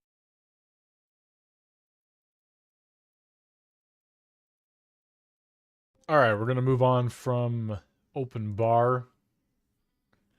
Gonna take a quick look at the the potential listening here.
Fucking cowards! Oh yeah, you think that sprays gonna scare us off? We're not scared of your bitch asses. We are prepared for the violence. The crazy protests going on. Okay, I can't find anything overly exciting to watch, so I'll go back to Tuesday night's main event. Listen, was a dirty water and no soap. So what you need to do is grab a thing called a dabble, or it's like a mini bucket. Just water from the big bucket. X-Wing has to leave. Who? X-Wing has to leave. Who's that? Right, well, we can get Rainwater that out of here, bucket? Damn, son. I don't know how that works. I'm curious. Use one of those like poop spoons. You see people on TikTok talking about those. You just like scoop it off. The three Where you like gotta the go? Romans. You gotta go get a pork chop sandwich. X-Wing. Yeah, that's exactly what I'm doing. I'm leaving right to Culver's to get worse diarrhea. Right. Are you pooping your pants? I'm sick. Jeez, bro, y'all gotta stop making out there, bro. Yeah, man. Why does your mind go to that, Kata? Fuck up. It's so gay. Bro. 3 men. I'm heading out. I'm not gonna be here. I'm not gonna be here next week. So peace. Good to see everyone. Oh, you're not gonna hang out with us next week? I gotta be gone next week. Parents are in Too town. good so. for us now, man. Shit in his pants, and now he's just leaving. Yo, take it easy, brother. Okay, Must well, be see you, nice, buddy. Bye, Bill. Like his legs are literally He didn't even plug just his a channel. bone. Go Fear subscribe the to X-Wing 5. MSDOS. X-Wing. That's X-Wing crazy 5 hanger. work, bro. Look at those legs. Damn, Literally holy crap. bones. Those are just bones this time. Yeah. What are you talking about, man? Those are looking Getting beefy. Has some calves. Has some calves. That was a Looking fucking good. wild pick. Zero with a 5. Hey, Kato. When were you recruited by the Shredder and Foot Clan? Have you met the Tuesday night Teenage Mutant Ninja Turtles? Congrats on the 1-year anniversary, Miki. Best wishes. The Tuesday Mutant Ninja tonight. That's right. Thank you, Zero, for the $5. Hey, Kata, when were you recruited? I was born this way. All right, I was born this way. There you go. Thank you for the 5. Why is this my favorite picture of Beardo? Because it's awesome. El Beardo Americana. El Beardo. El Beardo Americano, dude. El Barbado. Yeah. Has makeup. Okay, that was No, my it's not fuck up. makeup, that's all natural. Jeez. Man. God fucking damn it. El Barbado. Hanging out of the theme like it. park. They call me El Guapo. Yeah, and there's like a roller coaster. You just said shit to you in Spanish. You go, background. ho, ho, ho, ho, at the end. I told you, that's how I keep my identity safe at the theme park so I don't get recognized so often. Ay, Smart. ay, ay. It's a problem. It happens every single That happened time. at the airport, like Every everywhere single you go. time. I'm just walking around. That's terrifying. No, God. Oh man! Mamma mia! Mamma mia! You could play a live action Mario. It does kind of feel like people want to get hit sometimes. Like, Yamo, yamo, yamo, yamo, yamo. It's a more. XR Coon with $5. Jeremy, the worst retail stores I have happened at Blockbuster. Customers pissing in the drop box. Some guy pulling a DSP in the drama section. Thank you, XR Coon, for the $5. Star Killer Sith Lord with the $2. Just love it when a customer asks, do you work here? Thank you for the $2. Really old movies with Power 19 and months. Hail everyone. I didn't give approval to power through. That's weird. I didn't ask. Me neither. Hail everyone. Mando and Grogu movies could have had been an email. Mouse PI is great. Lego Batman 2008 is fire. Playing it again. Also Beardo gay. Thanks. Damn. See, this is why I'm powering through. Yeah. It's been all fucking night, man. We're going on 4 hours. I haven't had a fucking break, and I'm sick. I don't get angry. George Ramirez with a 199. God bless the rain down in Africa. Shout out to Dan. Hell yeah. Just posted the video today. Nice. Kata, what's the name of that song? what do you called mean? It's Africa. about the name of the song. It's in called the Africa. fucking super chat. It's called It's Africa. about your people. Africa. Come on. By Toto. Stop. My favorite song. Are you I ashamed It is wanna- a good song. I want to remake that cover. I want to remake that cover and make it Africa metal. by Toto? Whoa, it's You one of never the heard greatest this song? songs ever There's made. no It's way. so good. Whoa. You No. lying bitch. You said you lived in a white neighborhood. You definitely don't, because you would know that song. Yeah. You would. Never heard If you, that song. if you lived in a white neighborhood, Toto, bro. every Thursday at 7 Toto's a.m. so you'd hear good, it man. playing in the neighborhood. That's how you know you live in a white neighborhood. Yep. Oh yeah, the whites You love it. liar. Sheva, Yeah. come on. There's also Holy fuck, man. Yeah, there's that too. They wrote that Yeah. song So for her because they wanted to bang her. Yeah. Yeah. It's a song I about am- wanting to bang a chick. Is this going to be like Yeah. another So segment? What song doesn't Kata know? Like, Never heard that song What before. what Nope. popular classic? Why does his Sponsored by no- Coffee hold on. Brand Coffee. Why does his nose look like that, bro? Versus reality. Yo, that you- works. he looks man. rough in that photo. It looks Yeah, dirty. I look like my He dad. looks like Right, X-Wing. you know. His face He looks looks like dirty. X-Wing. He looks like Ari Shafir and him have a child. together, They took my flag on my wall and just expanded it. bro. Yeah, look how fucked Yeah. up the stars are. Unfolded the flag. they're all like in a weird like circle You have overlapping. like a billion figures behind you as well. Yeah, there's a billion figures. The ultimate shit. Starring, hold on, Expanded his starring the mind. commish, co-starring, reality. What is she doing? Commish films. Coming soon. Yeah. Rated R. Oh, that's awesome. Captain Butter with the 2. Flashpoint is the start of the DC animated universe. Well, there you go. Thank you for the 2. Jeremy Wormy with a 5. Attack on Titan is crap. Nothing matters. What? Disagree. Man. This is Every Beardo's time biggest you- fan. Every time I try to give you like some props, Jeremy, you go This is around Beardo's wild biggest take, fan. bro. That's nuts. Thank you, Jeremy, with the $5. Scribby Snake with the 2. Hail Tuesday night's main event. Dan, watch Samurai Jack. Absolute peak. I watched some episodes as a kid, like but not in sequence. Samurai Jack is like Batman animated series. It's like Come on. Come like on. it's Come really on. good. I watched. I remember Jack. the theme song. Okay, come on, Samurai Roger. Jack. Samurai Jack has some of the best show don't tell sequences like ever in all of like animation. There are have a friend episodes that that worked on have zero dialogue in it at all, and they're still phenomenal episodes of television. Man, Cartoon Network used to be so good. Yeah, So and then you it ends scare on, me a little bit, bro. It ended on like a cliffhanger, and then they did like a final season that is like narratively driven and not episodic, and it's really good. So It's crazy how they never did anything live action with Samurai Jack. I'm glad they did. Don't really I don't need think to. it would No, translate. they don't need it. You It's think good. so? Yeah, I don't think it would translate well. Hmm. Yeah. It's very stylistic, like very surrealistic. Yeah, it is. Right? But yeah, I mean they're just like phenomenal episodes. There's like an episode where he's fighting like a ninja who's like stealthy and like in the dark. I want to be ninja. I'm And glad it's just you like a said whole ninja. fight scene between like him and like the ninja using light and dark like contrast to fight each other. It's amazing. Chop chow down. Take Add it chow to the down to list. Chinatown. Chinatown. Yeah, that's a good one. Beard, are you gonna read super chats or? I'm trying, dude. We're I'm talking about sick. art. Sheva. We're talking Yeah, I about worked, Thank you, I worked with Squid by Randy Steak. Myers. He was the timing director on it. Really nice. I worked with him on Ben 10. Bro, you know everybody. You worked on bro. Ben 10? Wait, get that off the screen, Jeremy. What? Which Yeah, one? Ben? Omniverse. Omniverse. Wow. What? Where's You Joe? worked on Ben 10? Phil, that show is goaded.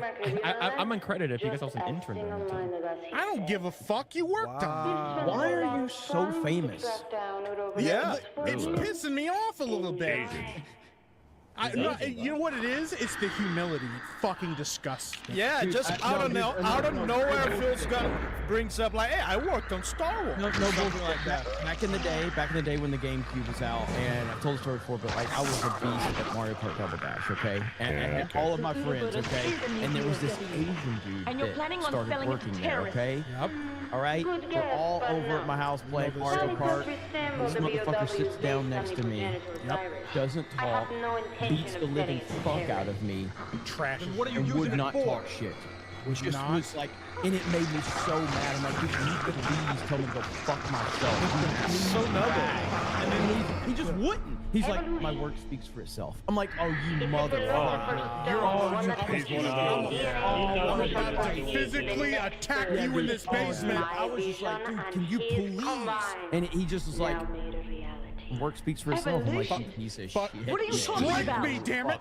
Hit me in the face! Yeah, give me a reason! I was so mad, dude. Yeah, I was dude. like, please That's premium talk rage, shit. baby. Yeah, Please man. hurt my feelings. Stop embarrassing my reputation. And the best thing was like, and this is you guys know how this goes. You're the best in your friend group, and then they're all making fun of you because you lost. I'm like, I beat all you motherfuckers. Like, yeah, but Doesn't I matter. by his ass. Yeah, it doesn't matter. It was an avalanche because they were talking all the shit that I wanted him to talk. And so the more he wouldn't talk shit, the more angry I would get, and then the more my friends would roast me for it. That's Tai Chi. Yeah, so that's a long version of where the Zack Snyder thing says, where he's like, we stand against the anti-Asian hate and all that. So he knew the story. And That's to why be he honest- denounced me. That's why he denounced me. And to be honest, after some of the rants I've had on Mario Kart, Yeah. he might have been a little ahead. He might have buffered that a little bit. But like, yeah, Phil would just drop occasionally like, yeah, I just worked on this like super popular thing, man. Yeah. No big fucking deal. Yeah. Yeah, some of the most beloved things that you've ever like encountered in your childhood, I worked on it. I was Bruce Lee stunt double. Fuck. Porg with a 5. There's a YouTube channel that shows animated clips of celebrities telling stories about how Prince's beef with Michael Jackson started, MJ's fight with Tupac, and more. I do not know how true this story is, but I've heard it a lot. Jeremy, have you heard about the Tupac fight? Yes. Yeah, okay. So people that don't know, Tupac was dating Quincy Jones' daughter. Quincy Jones was like the producer for Michael Jackson. They were very close. And apparently Tupac was leaving a party with Quincy Jones' daughter and was like being really nasty and rude to her. And Michael Jackson was like, yo, knock that shit off. Tupac goes, get the fuck out of my face, Michael, mind your business. What people don't know is that Michael Jackson was a black belt and knew a lot of like martial arts and had trained with them because it helped with his dancing. And apparently he whooped Tupac's ass in a parking lot in front of everybody and told him, straighten up. And Tupac just, yes sir, and then Tupac went home. Oh yeah. And people were like, yeah. Phil was there. And yeah, Phil was there the whole time. But Yeah. apparently Michael could beat your ass. Like, yeah. Yeah, I don't know if it's true or not. I don't either, but Yeah, I don't know. But his trainer said he was one of the best martial artists he had ever seen. So What I do know is that one of the best follows on Twitter is 3-Year Letterman, and he put this up right here. And he said Bruce Lee was one of the. It's not even Bruce Lee. It's Jackie Chan. The replies are so good. This is what 3-Year Letterman does. All right, he just This baby, right? 100%. He's one of the best. okay. 3-Year Letterman. Did is you the notice, funniest account Mike? Did you ever. notice Jeremy didn't finish reading that because he didn't know how to pronounce jujitsu? Bro, you can actually make some money doing that. Yeah. You can actually make some money. I don't know how to say that. Jiu-jitsu. Yeah, But you didn't. but I can. But you didn't. So you think that I who read more super chats than anybody on YouTube can't say that word? That doesn't mean you're doing it well. Wait, hold on. One of the comments, one of the top comments, somebody goes, "That's Jackie Chan, but okay." He goes, "I guess they all look the same to you." Well, before he derailed, yes, right here. Okay. I didn't derail nothing. I started it. And literally, this is my favorite account on all of Twitter. Dude, they're so fucking funny. And he baits so many You should people. be ashamed of yourself.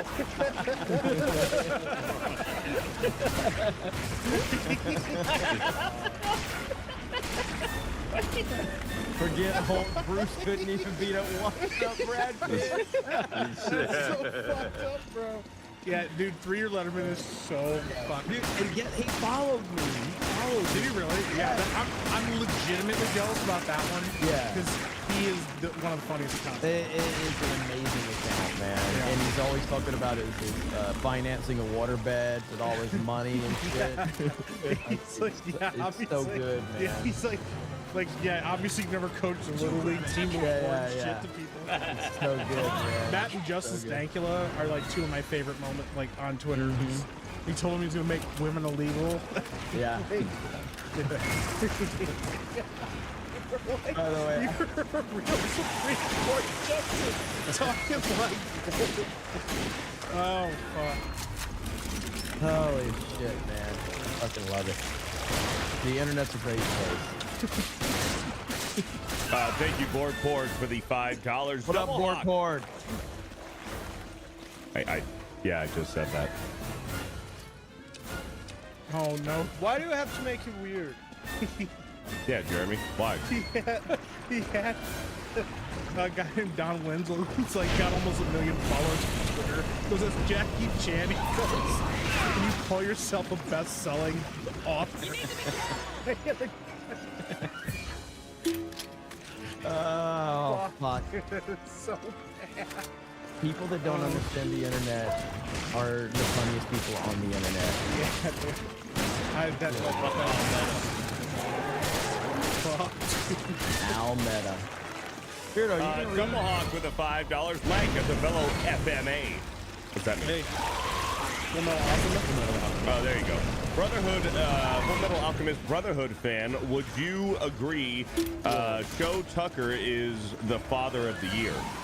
Dude, that's fucked. That's crazy. That's fucked up, bro. I don't know what this means. Can you It is. elaborate? Watch the show. It's not too far. Beardo's never gonna watch show.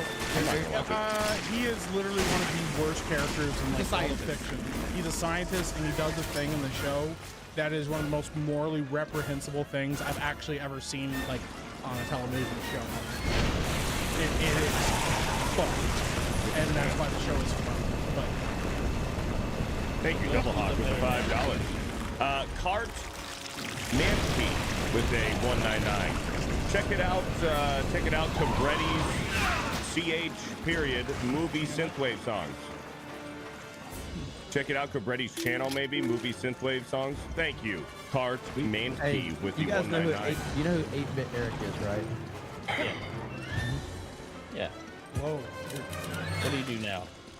Just he posted a picture the other day and got one of the replies. So he posted this. He goes, "Imagine hating on me when I'm just trying to keep this dick wet." Okay, bro. Now, hang on. And then somebody responds. I don't know who you are, but you call that fridge instead of you call that a fridge instead of a mini fridge,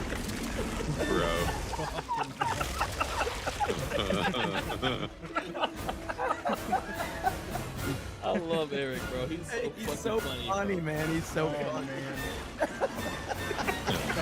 Am I wrong? Didn't he used to? Wasn't there an 8-bit Eric in our chat? 8-bit Eric's, I don't know. He's on YouTube though. 8-bit Eric's been. I swear there used to be an 8-bit Eric in the Geeksy Gamers chat. Oh my god. Yeah, he's been around a long time.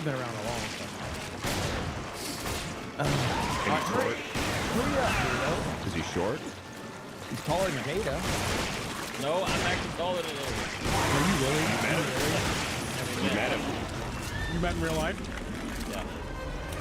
No, you didn't. No, you didn't. Well, you two get together. Dude, Eric's been around for a long time. He's been Yeah, around we, for a long time. we got invited to see Minecraft free. Yeah, he's been around a long time. Nagranol with a 5. I watched Hunter x Hunter not long ago, and during the Hunter exams, Kahlua steals someone's bag. Kahlua? Whatever. Yeah, he holds it up, and it was number 199. Hey, That is shout true. out. Hell yeah. Thank you, Nagranol. Hunter's the best thing. Vault 199 with the $5.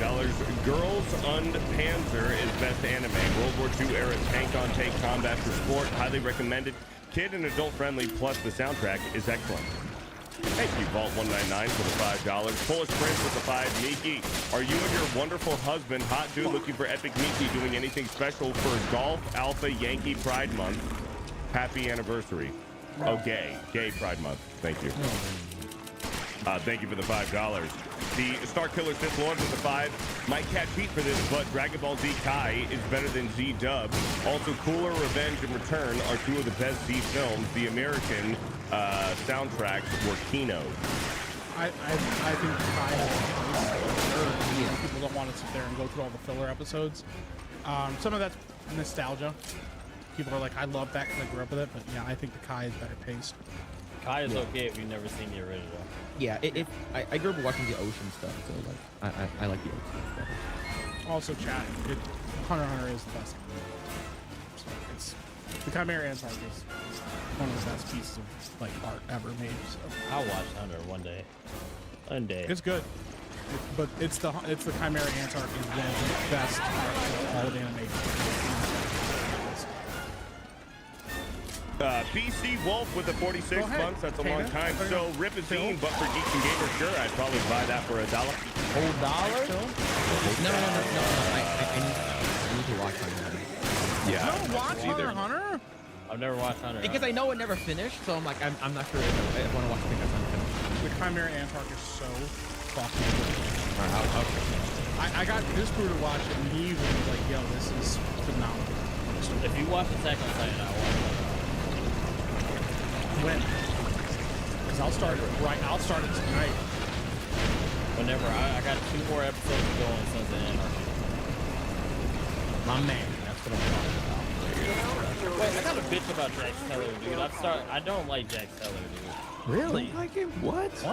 He gives off Gary Stu vibes to me. Like, every single thing that he does is wrong.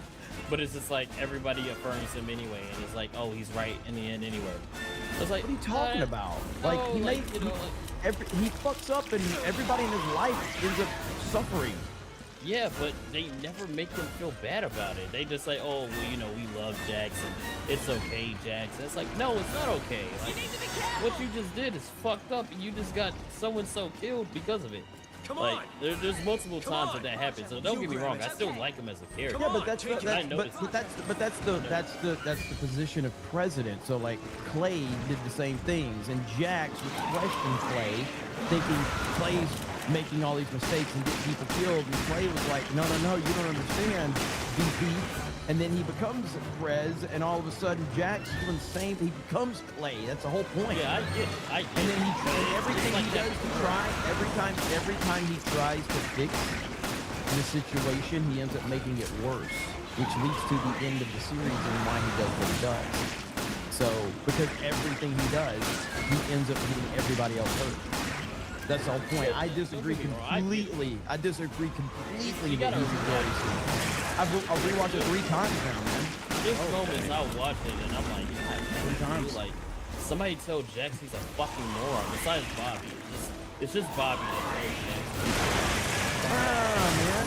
Nah. Kids talked to him several times about things. Yes, but that's what I mean. Like he'll say something and then immediately back off. Like, and it's never brought up again. Chibs. And he's just like, yeah, you're right. And it's like, no, he's not right. Like, Opie. Those are Opie talk to him.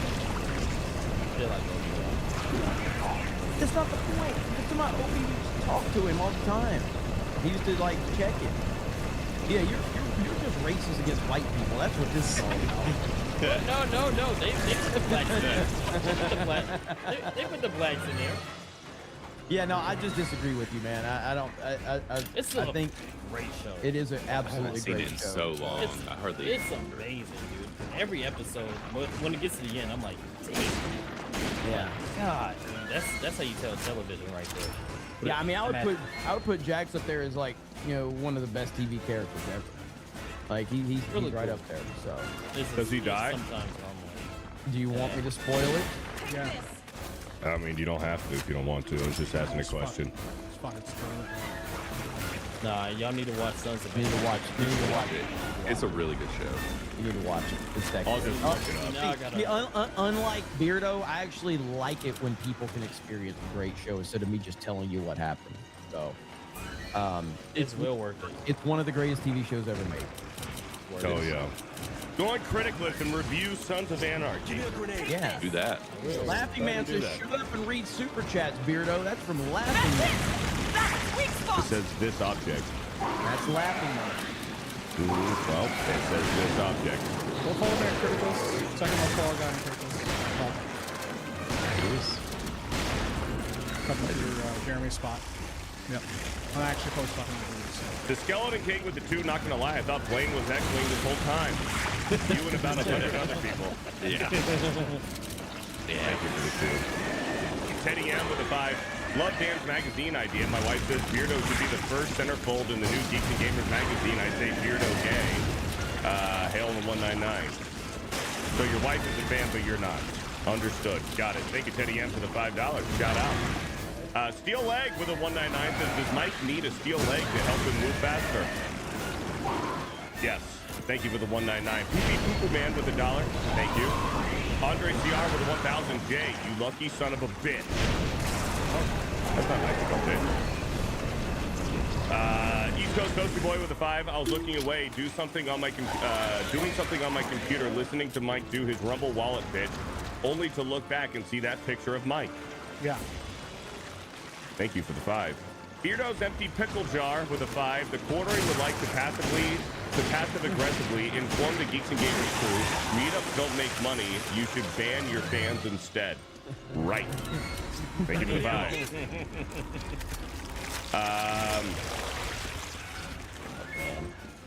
UAF Omega with a $5. Kata, you have told everyone about the change petition to get you NBS invited to the premiere of the new Betty Boop movie. Have you told everyone about the change petition to get you? What did I say the first time? No. I'm sick. I legitimately have no idea what the fucking premise is. I don't even know. I can reread it. UAF Omega with a 5. Kata, have you told everyone about the change petition to get you, NBS New Blackstreet, invited to the premiere of the new Betty Boop movie? Boom. First strike. I haven't told anybody because I don't want to go. You have to go, bitch. There's a new Betty Boop movie? Yeah, she's black. Yeah, she's black now. Yep. They made Betty Boop black. And that's why they want to send us. They're like, oh, y'all have to go. And it's like a legit change.org. It's not a joke. Like, there's people up there writing whole paragraphs like, yo, this would be great for black culture. These guys are pioneers in space. Like, please fuck off. Like, they're gonna read that and think you're being serious. I don't want to go. I really don't. You have to probably lean into it. Because I would go there and immediately get singled out because I'd be like, I really think this is stupid. And it just wouldn't work. He acts like we're gonna be able to see him over the chairs. I think I'm gonna make some ramen. By the way, I told Peter to use the booster seat. I does the chair all the way at the top so I can see everything. I was gonna say, does the seat like push back on you when you sit down? Yeah, because you're so funny. oh my! Did you feel the I forgot to laugh? Oh no! Showing your Let age her there, shake David. you. No. Remember what I told you, Kata? You're only embarrassing yourself to fight back. All right? You should have just not said anything. Yep. I'm 30 years old now. I get to do those kind of jokes. Yeah, you unk status. Yeah. No, 35. You have to be at 35 to get ink status. And you also have to be this tall. The Hunter x Hunter Antarctica, bro. Is it? Hunter Antarctica? Anybody thinks that? Thank you for the $5, Omega. Truly Potato with a 24-month. Make Beardo read the Trump Truth Social post. Jeremy, you know which one. I did. Thank you for the 24. Big Raj with a 5. Glad you got the coin I sent you, Beardo. Honestly, I just got tired of hearing you complain about not having one. Did I complain? Damn. I don't remember. That sounds accurate. It's a common thing for people who don't have that coin on day one. Can you retweet? This is such a boomer question. Yeah. Can you retweet on Instagram now? Yes, you can. Yes, it's like But it doesn't show up on your page, does it? It just kind of puts it back into the algorithm. yeah. It shows it to your friends whenever they swipe through. Okay. I think there's a repost tab on your profile. I retweeted Jay just now, so I don't know what that means, but repost because Jay's my friend. Retweet is on Twitter. Thank you, Big. Am I doing any fucking damage to this thing? It has been a while since I played this game.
Okay, so I think the game is bugged because the flamethrower is not doing what it's supposed to be doing.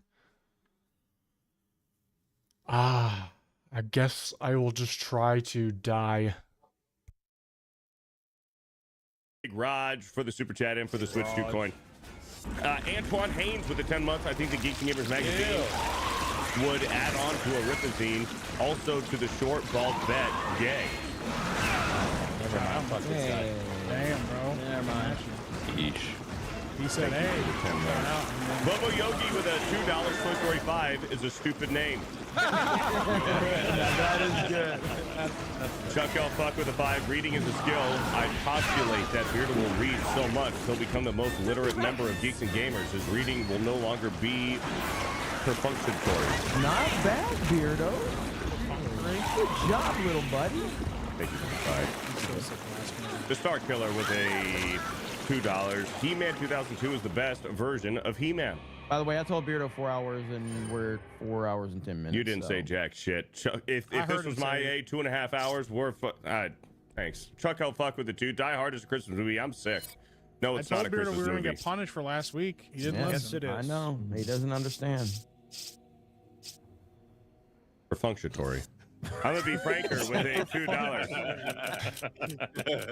Beardo, stop! You'll start an international incident. Thank you for the 2. Kiwi Classic with a 5. Hiya all, Beardo. So glad to see you have a nice shiny new coin and no one else has one like it. Oh, and wishing Cole Hauser happy birthday for tomorrow. Thank you, Kiwi Classic. I do have an awesome sealed. Revisionist history. I do have an awesome sealed Switch 2 coin. A lot of cope. I do. A lot of cope. Henrik Kuzu with a 5. Commissioner Dana White of Gotham PD. Thank you for the 5. Last name Gore, first name Nick with $1. Thank you for the $1. That's the same type of Captain Butter with a 2. Yes. Durably This one taxed. seems much more ferocious. Jason Nelson with a 2. Dan, do you know what else the word box can refer to? Oh, that's a good one. No. Vagina. Thank you for the $2, Jason Nelson. Really? Yep. Oh, yeah. Lord of the Rings nerd with the 5. Hey, I'll geek the gamers. Suicide Why? Event and the chat. That's it. That's the sweet I didn't spot. look Yeah, we don't know these things. It's just Good thing.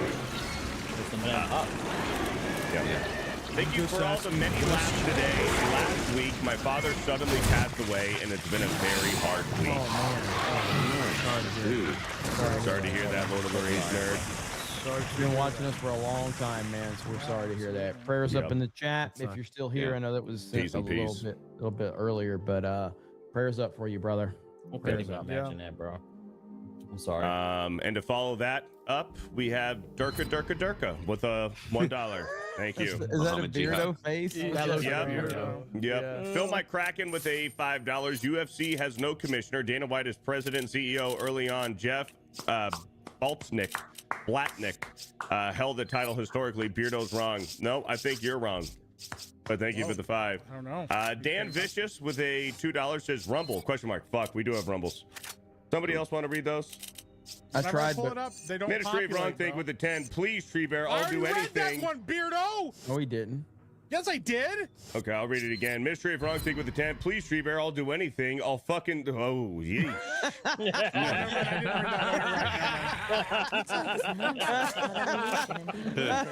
I actually didn't read that one. You're right. Yeah. Never mind. I'm not reading it. I'm not reading it. Thank you, Ministry of Wrong Think with the 10. Okay, Katie, you go ahead and read it then, buddy. Getting out of here in Katie doesn't read That's what the I Rumble thought. rants. Dan Vicious with a 2. I think my Batman Phantasm VHS got sold at a yard sale along with most of my Ninja Turtles in like '99. We didn't read that one. Man. That happens, man. My mom, mistakes happens, are made. yeah.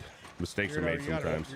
That is a wild super chat. I'm reading it now. Holy shit. It's a Homelander joke. That's Yeah, wild. it's from The Boys. Dark, yeah.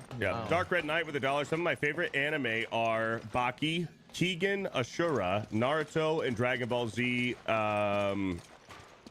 Abridged.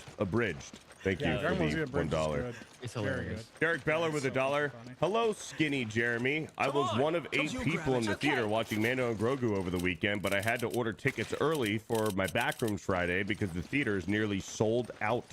Yeah, I'm looking Yeah, forward Backrooms to gonna do well. Backrooms, man. I'm can't looking wait for forward that. to it. I'm excited. Mm-hmm. And if you're not on Criticless, you should be. Yes. Yeah. You can So you can go review it. review it on there. I think we're Yeah. going to drag Jay to it on Saturday, and we might Nice. review it on our channel on And Saturday subscribe here in to person. me, the second most followed guy on Criticals. Yeah, but I'm first. Yeah, well, my post reviews. Well, actually, I'm first. I mean, let's be real. Yeah, you've got the game genie, so Yeah, you know. it's true. That's true. That's true. It literally cheated. holds the secret code. Yeah. Ministry of Wrong Think with another try not 10 to over on Rumble. Imagine you meet up with an old love after 6 years. You pay her on the low for I a read good this one. review after doing the deed, and then you ask, how was it? And she says, I had fun. That's Disney Star Wars. Thank you, Dan Vicious, for the reminder for Rumble. Shout out. Fantastic Mr. Knox with the 5. Beardo reading okay, Zach. Thank you for the 5. Blue Ninja with a 5. What are y'all thoughts on... Bill, how do I say this? Yujiro Han Baki. Why There is you go. Bill so smart? Told you guys, he's fucking. Well, look at him. He's been Bullshit. faking it. He's been faking being a nerd and a retard.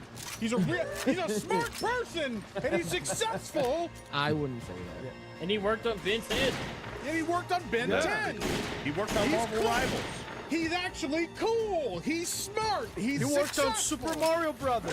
Pisses me off. He's not one of us.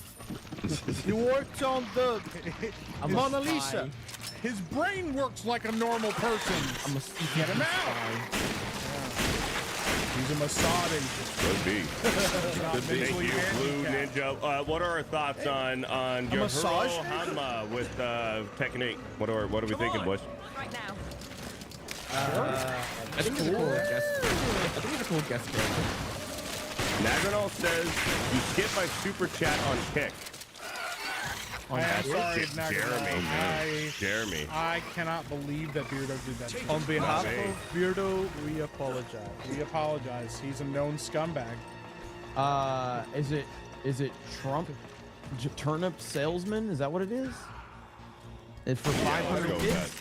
Why don't you tell me what it is? If that's it, because yeah, turnip salesman subscribed and then sent 500 kicks. That's the only one I have. And then Cole Hauser sent 10. Take it. Okay. And Pre-Dawn Corpse sent 12 kicks. So that's all I have. That's what I have. Hail to the kick chat. That didn't feel. Thank you, Nagranol, for lying. Thank you, Blue Ninja, for the 5. Thank you for lying. Yeah, no scumbag Nagranol. Send another one. He said Rumble. Did he say Rumble? He said Kick. He did say Kick. Jeez, guys. I'm sick. Why are you doing this to me? No scumbag goes mobile with a 5. Wasted $10 on a super because Beardo was too busy getting yelled at for being dumb. Thanks, scumbag. He Not does me. that a lot. He does that a lot. I like how it comes back on Beardo because that we interrupted him. Because he couldn't get to the supers. You guys kept yelling at him. Thanks, Beardo. No one's scumbag, bro. Yeah. Damn, bro. Tatum, shut the fuck up. Whoa. Hey, man. That was. Why we gotta be so aggressive? Yeah, that was really. That wasn't aggressive. I didn't yell. That was Consistent. really. I didn't yell. That was. I said it politely. Politely You said you didn't shut get the fuck angry up. anymore. I'm not angry. I'm just telling the truth. That was pretty He mean. said, dude. shut the fuck up. I don't have to be angry to I'm cuss. so sick of these blacks. Okay. Yeah, You know, he fucking just- blackie. Jesus. Man, whoa. I'll check That if I seemed can mean. find over there. That seemed Hard mean. K. It seemed a little racist. Just a little. Which, to be fair, willing to give a pay raise if it was, but I'm just saying, you know. But you got to prove it. I don't believe Yeah, you. yeah, you gotta prove it. You gotta prove it right now. He's got to prove his All right. racist. Yeah, say the N-word right now. No, don't say it. Henrik Kuzu with a $5. Tata's a dad. He's being responsible. He's got a life. Whoa, buddy. And I'm I think sick. I think he didn't know where it was going. Yeah. No, I don't have the oomph. The what? The oomph to do it. What's that mean? Thank you, Henrik, You for the don't $5. have the- He doesn't dad. He's being responsible. He's got a life. Whoa, buddy! Good job. That was good. Yelling, bro. That's what this night's been missing. Dude, the gaslighting, dude. The gaslighting is fucking You don't have crazy, ear dude. drums, bro. This is Now you did it with With hey! I don't have any gaslights. Henrik Cruz with $5. If Jeremy goes to Japan, I recommend he checks out Osaka instead of Tokyo. Kyoto, Nara, and Himeji are near Osaka, and they're amazing to explore. Kyoto. There's a And Universal. all of those. Tastes great. There's a lot of Japanese in that word. Yeah. Universal's in Osaka, so. A lot of Universal. way too much. Thank you, Henry Smith with a $5. Jesus Davila with a gifted Geeks and Gamers membership. Shout out. JB Benedict with an 11 months says Matthew McConaughey is the Dallas quarterback. They call him the commit. Thank you for the 11 months. Door Nick with a 2. Congrats on the 1 year, Miki. Thank you. I'm gonna be Franker with a 5. Locking 6 men in a cage on Bro Island is also how Glory Dog Reviews got started. They were going at it. They were really going at it. Thank you for the 5. I don't remember that. Spider Claw with a 2. How does Beardo still have a job? Fuck off. Thank you for the 2. Mr. Bentham with a 2. 3 people now have coins. Why is Mike even here? Thank you for the 2. War Wizard with a 1 and 9. Commish Fat. Thank you. Fear the Infidel with a 5. In Sahala, Jim Bond is a very mid game. Remember, chat. Check out Goats Brand Goats, the best in personal love products. Thank you for the 5. Philip Johnson with a 109. Demonetization tax, lurker tax, fent tax, Beardo fat. Thank you for the 199. Grapstar Hammer with a 10 says fent tax. Thank you for the 10. Matt Frog with a 5 says fent stellar tax. Thank you. Chuck with a 5. What's a better movie, Batman Forever or The Dark Knight Rises? Batman Forever, and it's not even fucking close. Absolutely agree. Yep. That's such a retarded take, and I bet even criticalists would tell us that Dark Knight Rises is Batman Forever. Ooh. There is a Check it meme out. in Criticalist about Batman Forever. I don't know. It could be hype due to the meme.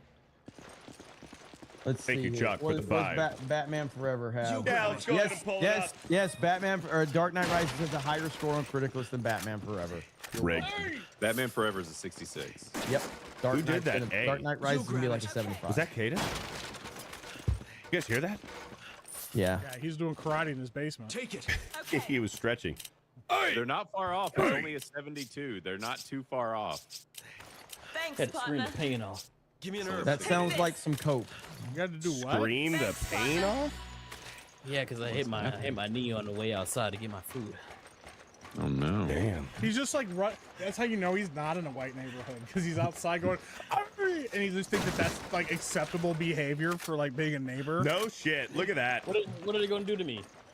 What did you mean? Like, what do you say? Like, you think 8-Bit Eric's a big fucking deal or something? You're like, no shit. Look at that. He's not worth like being that excited over. Shout out, Eric. That's not at all what I fucking intended. Yeah, I was you were just like, saying, oh, clearly, no look, shit. he Oh, watches. wow. Ooh, no Shut shit. the Look fuck at up, that. you dumb cocksucker. Whoa! Jeez. I thought you were Beardo, mad. what I'm the done. I'm fuck? over with it. I give up. I give up he's not sick. getting angry anymore. You What? fucking you want me to be angry? I'll be fucking angry.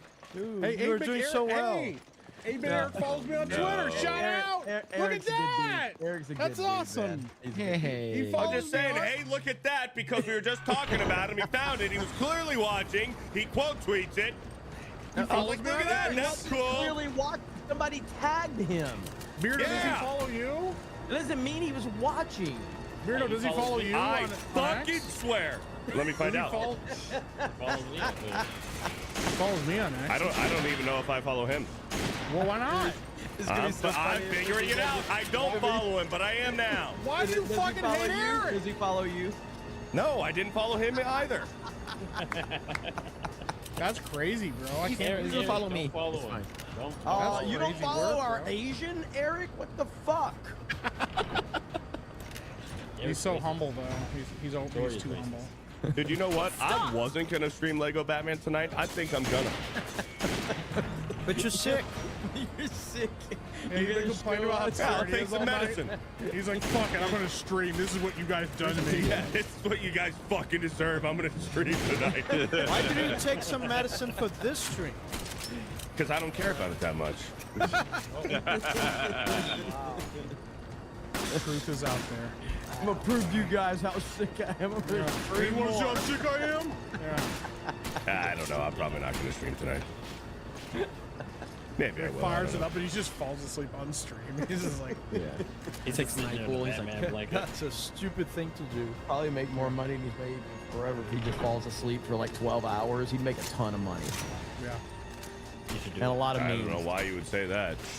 I'm falling asleep on stream. 24-hour stream, like all the 24 hours Yeah. sleeping. I'd just be in my chair farting a lot. Yeah. Can you hurry up, Beardo? Yo! Here's This a stream big may room. be the meanest stream we've ever had. Probably. Yeah, you Probably guys get too fucking carried away here. equal. Stephen Strange with $1 over on Rumble says, "How's that wrestling channel going?" Funny you ask. Who's that? No gay retards. That's a great. That's No. a great response to say. Can't knock that. Speaking of great responses, I need to tell this because I texted Beardo earlier today. My son, he was trying to get out of doing something for me, and I was like, "You need to do these chores," and he was like, "No, dude, I can't do them." He's like, "I'm in a lot of pain." He's like, "I can't do it." I was like, "What are you talking about? You're in pain." He's like, "Yeah, I can't do any chores because I'm in serious pain." I was like, "What hurts?" He's like, "My Down syndrome." My I swear to God, that was his response. I was like, "Bro." That's pretty good. Go lay down, son. Like, first of all, good job. Second of all, you're definitely grounded. Like, yeah. Yeah, you're grounded. Don't say that anything. Yeah. Don't let That was a good joke. I respect the hustle, but also like go to bed. Yeah. Go do your chores. That was great, dude. That's fun. What are you doing, NCRVR with a $50 says Ventaxville cool, meat cool, Kata not that cool, Beardo cool, Jeremy's gay. Wow, even got a Dude, Beardo look cool at in that. there. Fucking light it up. Yeah, I mean, he's not a fucking liar. Take it. Thank you for the $50. Dumb Old Bear with a 199 says Goy Slop Big Mike Bent Droid Tax. Thank you for the 199. Philip Johnson with a 5. I hated the little green fucker from the first time I saw him, meaning Baby Yoda, not Kata. Suffa Star Wars. Oh yeah. I like how he had I've got to get. clarify I've got he to. didn't mean Kata. I've got to get you to read. I still haven't determined how much of a super chat we got to get for it. But you got to read a pro-Israel ad read, like the Quartering did the other day. Oh, did you see that? Did you see it? I did. I saw it. You got a I saw it. $7,000. How so? What? For the goys. We want to find out. He's like, you love Israel. Everybody loves Israel. Invest in Israel on Rumble Wallet. And then you look over like right next to him, and his co-host is like, yeah. Yikes. ooh, yeah. Don't look at my Like tweets. everybody loves Israel. Invest in it. Give them more of your money. I've got a clip on D-Day Cover 2 if anybody wants to watch my reaction to It's it. But pretty so fun. yeah, I did see that. so we need to get like a big super chat so I can make Beardo read one. That'd be great. So No, If good Charlie luck. Kirk is smiling down from you on heaven, Yes. send money to Like this stream of Charlie Kirk is smiling down at us. If you don't like the But if stream, you don't like the Charlie's stream, probably not Charlie smiling. Kirk. is frowning from heaven. Yeah, he's very upset. He wouldn't want that. Yeah. He's judging you. yeah, I said it when I was talking about that. I was like, imagine like Charlie Kirk, he's in heaven and he's not focused on the fact that his wife is getting attacked every day by people that knew him. And He's his watching children. the quartering Yeah, he's stream. watching the. He's just like, He's like, man, they're doing a really good job of liking his stuff. That's awesome. Charlie Kirk's like, hold on, Jesus. Quartering streaming. Yeah. Gonna have Let to me cut check the- his gonna likes. have to cut the conversation short, my lord. Yeah. Yeah, he's like, yeah. He's like, yeah, whatever you say. Yeah. Good job. Hold Watching on, the God. quartering. The quartering streaming. Hey, Gotta- hold on, God. Yeah, hey, that guy didn't like- yeah, that guy Hey, didn't God, like God, I gotta go back home real quick. It's cool hanging out with you, but the quartering stream, and I gotta catch it. Can we get these notifications working up here in heaven? Yeah. He's just Heaven like, have Jesus is good like, hey man, Wi-Fi. I gotta have a talk. Like, the likes are not Like, there. bro, it's He's like- 2026. Like, we're not doing like. You remember back in the day when the Facebook memes were like, yeah, if you don't like if you share this image to save 5 starving children or some shit like that or whatever. It's like, are we still doing this shit in 2026? Like, If you don't like this, you'll have a bad 2026. this gets like how many ever 20,000 shares will save 10 starving African children, and you get all of these fucking people like, oh, we please gotta share this and get these kids fed. God, It costs nothing, guys. it costs nothing. And then later, you're like, the account's turned over to some business account. They're like, what is this account? I don't know what this is. All you need to do is like and follow this page, and we can save African children. And then 2 weeks later, it's like some fucking crypto page. Like, I don't remember liking this page. Are you okay? If you scroll past this tweet, you hate Jesus. It's like, fuck. Now I have to like it. Got me I don't- there. That's how they get you. If you don't share, there's gonna get bad luck. You share with 9 people. So Charlie. Yeah, share it with 9 people. Your mom dies tomorrow. Fuck. I don't know how to say this, Charlie, but the numbers. There's not a lot of likes. We gotta figure something out, man. All right, we gotta work out a deal. So. Teresa Young with a 37 months. I hope you get well fast, Beardo. Hail the 199, hail I.MAGA, and happy 250 years of freedom. Thank you, Teresa There's a Young. Young. Thank you. For the 30. I thought I was getting over this cold a few days ago, dude. Today's been bad. I want to go to. If I start getting sick, I'm going to the doctor. I'm like, right now. Take her vitamins. It's got Jeremy all fine. Hey, it really does, man. I'm taking some vitamin C. Veggies. Zillosaurus Rex with a 2. Everything or Nothing is the best 07 game after GE. What is GE? Is that the one Beardo? with Willem Dafoe? What is GE, Beardo? He's Beardo, the what's villain. GE? Okay. What's GE, Beardo? Spoiled it. I spoiled it. No way you don't know. What's that? Thanks. What's Look GE, at the Beardo? chat. Stop looking at the chat. I'm not Stop looking at the chat. Fuck you. I'm looking at Twitter. I'm looking at this guy making carne What's asada. GE? Hold on. Everything or No. Nothing is the best 007 game after GE. He's looking at chat. I'm not. I'm looking at Twitter. You're looking at chat. No, he's making a case. I'll show you what I'm looking at. I'll show James you what I'm Bond looking at. game. I'm Oh, looking there's at this no guy making fucking food. All right, then what is Beardo. it? What is it? Looks Was good. 007 I don't game. know. Beardo! You don't know? You know it, He Beardo. You doesn't do know know. this. He's not a real GE. gamer. Very popular. Damn it, GE. A very. Game explained. Oh, 007 game explained. That is crazy. That's gonna get clipped. 007 in Game Explained. Game explained. Beardo. It's a They're game. gonna make a song called Game Explained now for I'm me. tired of this Pierce show. Brosnan. Pierce Brosnan in Game Explained. No. James Bond. Game Explained. 007 Game Explained. I did know. And I didn't even see it in the chat. GoldenEye. James I get it now. James Bond. GoldenEye. Dan, don't look at me like that. It hurts. Too little, too late. It hurts in my soul. That's one of the worst moments in history. I'm sick. This is a bad. This is already a Worst moments in his history. It's worse than the plague. You want to break me down? Is that what you want from me? I'm sick. That's not a- Weirdo. What You does that said gotta do Game with not knowing GoldenEye. GoldenEye? First try. You said Game Explained. What? All right, now we Shout gotta out to Game apologize. Explained. Here we go. Oh, where'd it go? Fuck me. I know what you're gonna show. Yeah. Oh, yeah. Hey! Hey! Screw down. Come on, I gotta find it. Maybe it's down. There we Wait a go. minute. Now it's lots. She had the feet out too. Yo, my guy. Oh yeah.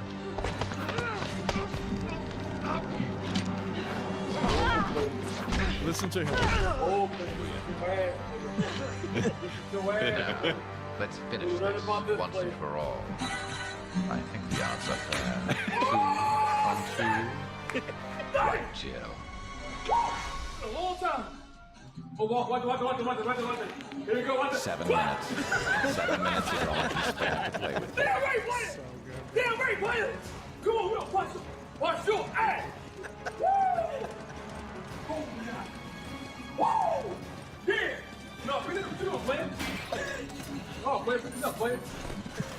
Bust that ass, boy. Come on. Bust that ass. Play it. No, this is wet. Play it. Pick up the control. Come on. Here. I love this clip. Fucking Zoomer is so confused. Shit. So There's only one analog stick on this controller. Game Explained, bro. Oh man. Come on. I'm Yeah, sick. dude. Game Explained. Game Explained. I'm sick. I'm so happy I right just gotta follow from 8-Bit Eric. Hey, let's go. Hey, I did Oh, too. Beardo? I did too. He just followed me. Let's go. Shout Okay, out. What am I? What am I? Oh, he didn't follow me, man. What happened? Damn. What am I? What is my algorithm?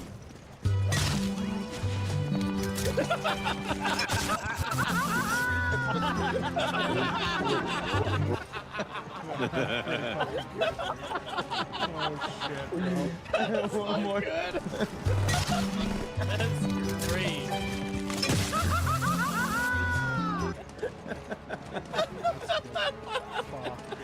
Oh my god. The Coke one? This one we opening up a Coke bottle too. It's so good. I haven't seen that. Oh shit. Oh, Brian Ross with the 5 Beard. I'm loving your Batman Lego streams. I have to give you mass props for wearing the shades. I tried it and I can't see shit. Shit. Thank you, Brian Ross, for the $5. Can't see shit. Shout out. I'm glad you're enjoying the streams, brother. Evil Black Cat with the 5. Charlie Kirk told me, don't just do the Ventura voice in the bedroom with hot guys. Share it with everyone. And here we are. Yeah, that was the last thing he said to me. So. Yep. Thank you for the 5. Chuck with the 5. Bragging rights. I own an original tenor AT&T. Still deciding whether to replace the original stickers with new ones. There's no point in So at AT&T. What? AT&T? No.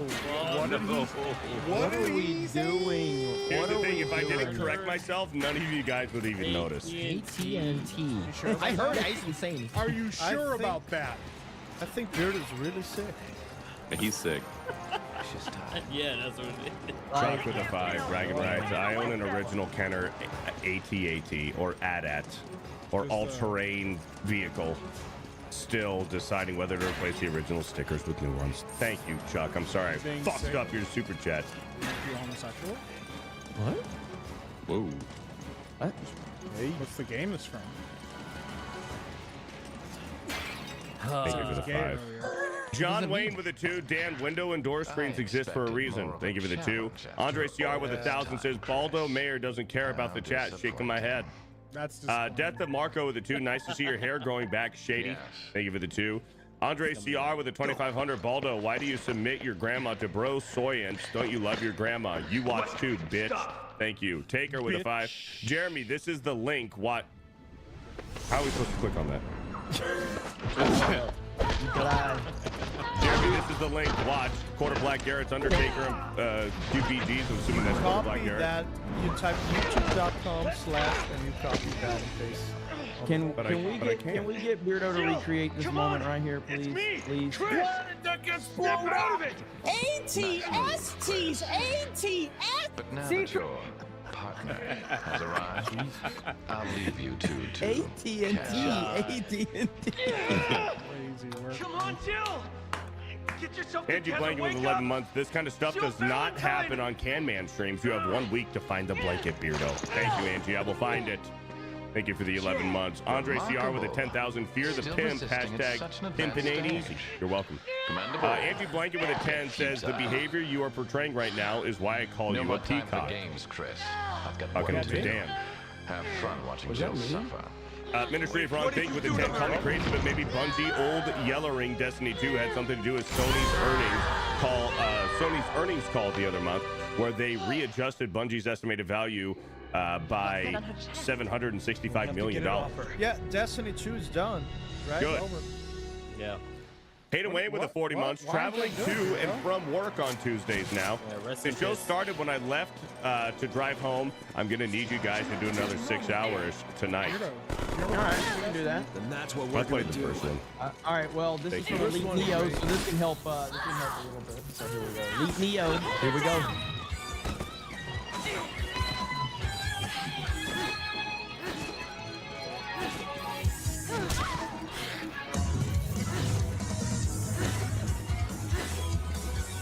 This is great.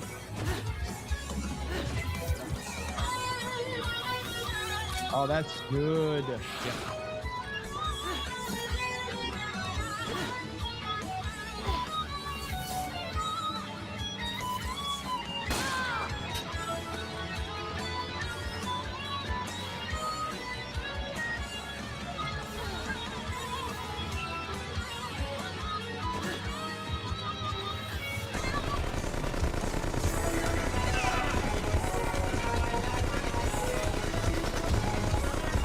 Video game music is the best. Yeah, people shit all over this game, but it has a cult following. Some people like it very much.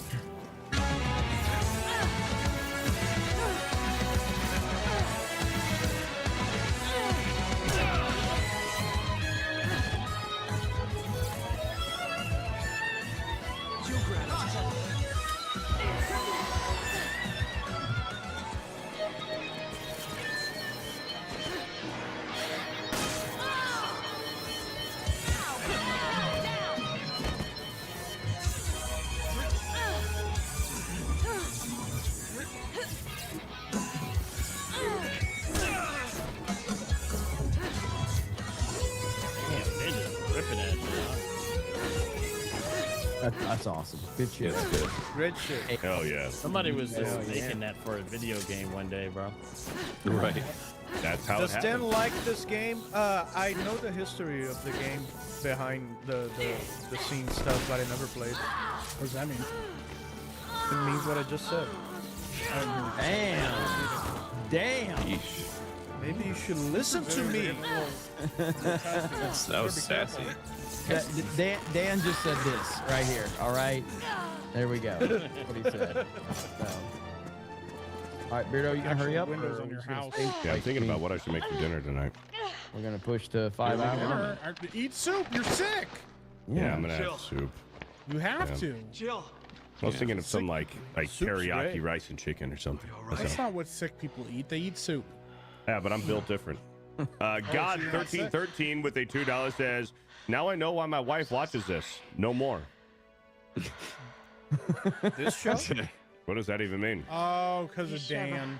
Oh. Oh. Dan The had a Beardo real crash fucking out. problem. Hey, tell your wife I said Be hi. outside to get my food. God, Oh, no. Damn. He's just like run. That's how you know he's not in a white neighborhood because he's outside going, "Hungry," and he just thinks that that's like acceptable behavior for like being a neighbor. No shit. Look at that. What are they gonna do to me? What did you mean? Like, what do you say? Like, you think 8-bit Eric's a big fucking deal or something? Like, no shit. Look at that. He's not worth like being that excited over. Shout out, Eric. That's not at all what I fucking intended. Yeah, I was you were just like, saying, oh, no clearly, shit. look, he Oh, watches. wow. the globe. Ooh, Millions no, will Shut die. the fuck up, you dumb cocksucker. Whoa! Jeez. I thought you were Beardo, mad. what? I'm done. I'm over with it. I give up. I give up not getting angry anymore. You fucking you want me to be angry? I'll be fucking angry. Don't you trust Oh, me? that was You're doing so fucking well. gold. Hey, man, follows me on Twitter. Shout out! Look at that! It's a stupid show. Dude, this is Like, the worst if fucking This show show. stinks. If you don't know what the hell we are doing, you're watching this and you're like, why would anybody watch this shit? I don't Yeah, understand. it's kind of like watching Yeah. Mandalorian and Grogu. Just what the fuck is going on? Eddie with a 2. Last thing Charlie told me, Jeremy's gay. Wow. Andrew 32 with a 1-9. At least Miki tried tax. Clapping. Hey, thanks. Tried what? Narco with a 10. I liked M and G, was entertained. Mandalorian and Grogu was entertained. More importantly, so were my kids. I'll be fair, plenty could have been plenty could have been better. First Star Wars I will get on physical media since Rogue One. Kids want toys, merchandising. Hey, teach their own, man. We have a topic. A topic at 5 hours in? Yeah, here we go. Yeah, All right. I don't want to do a topic. Bro, I think we're good. 10 games that changed gaming forever. Arkham City's not on there. Invalid. But hang on, so let's look. This list is a Halo's little on there. sus. This is a little sus. Okay. Skyrim, Minecraft, Last of Us. What the fuck? Yeah, The Last of I don't know Us. about that. That doesn't belong on here. I don't think I- Skyrim or The Last of Us. Yeah. Um, Skyrim was nothing or new. Witcher. It was perfected from was- something that already existed before, but it's Right. nothing new. It was nothing. I'm not gonna argue the top 3. I would keep Grand Theft Auto on there. However, All right, that's gonna do it.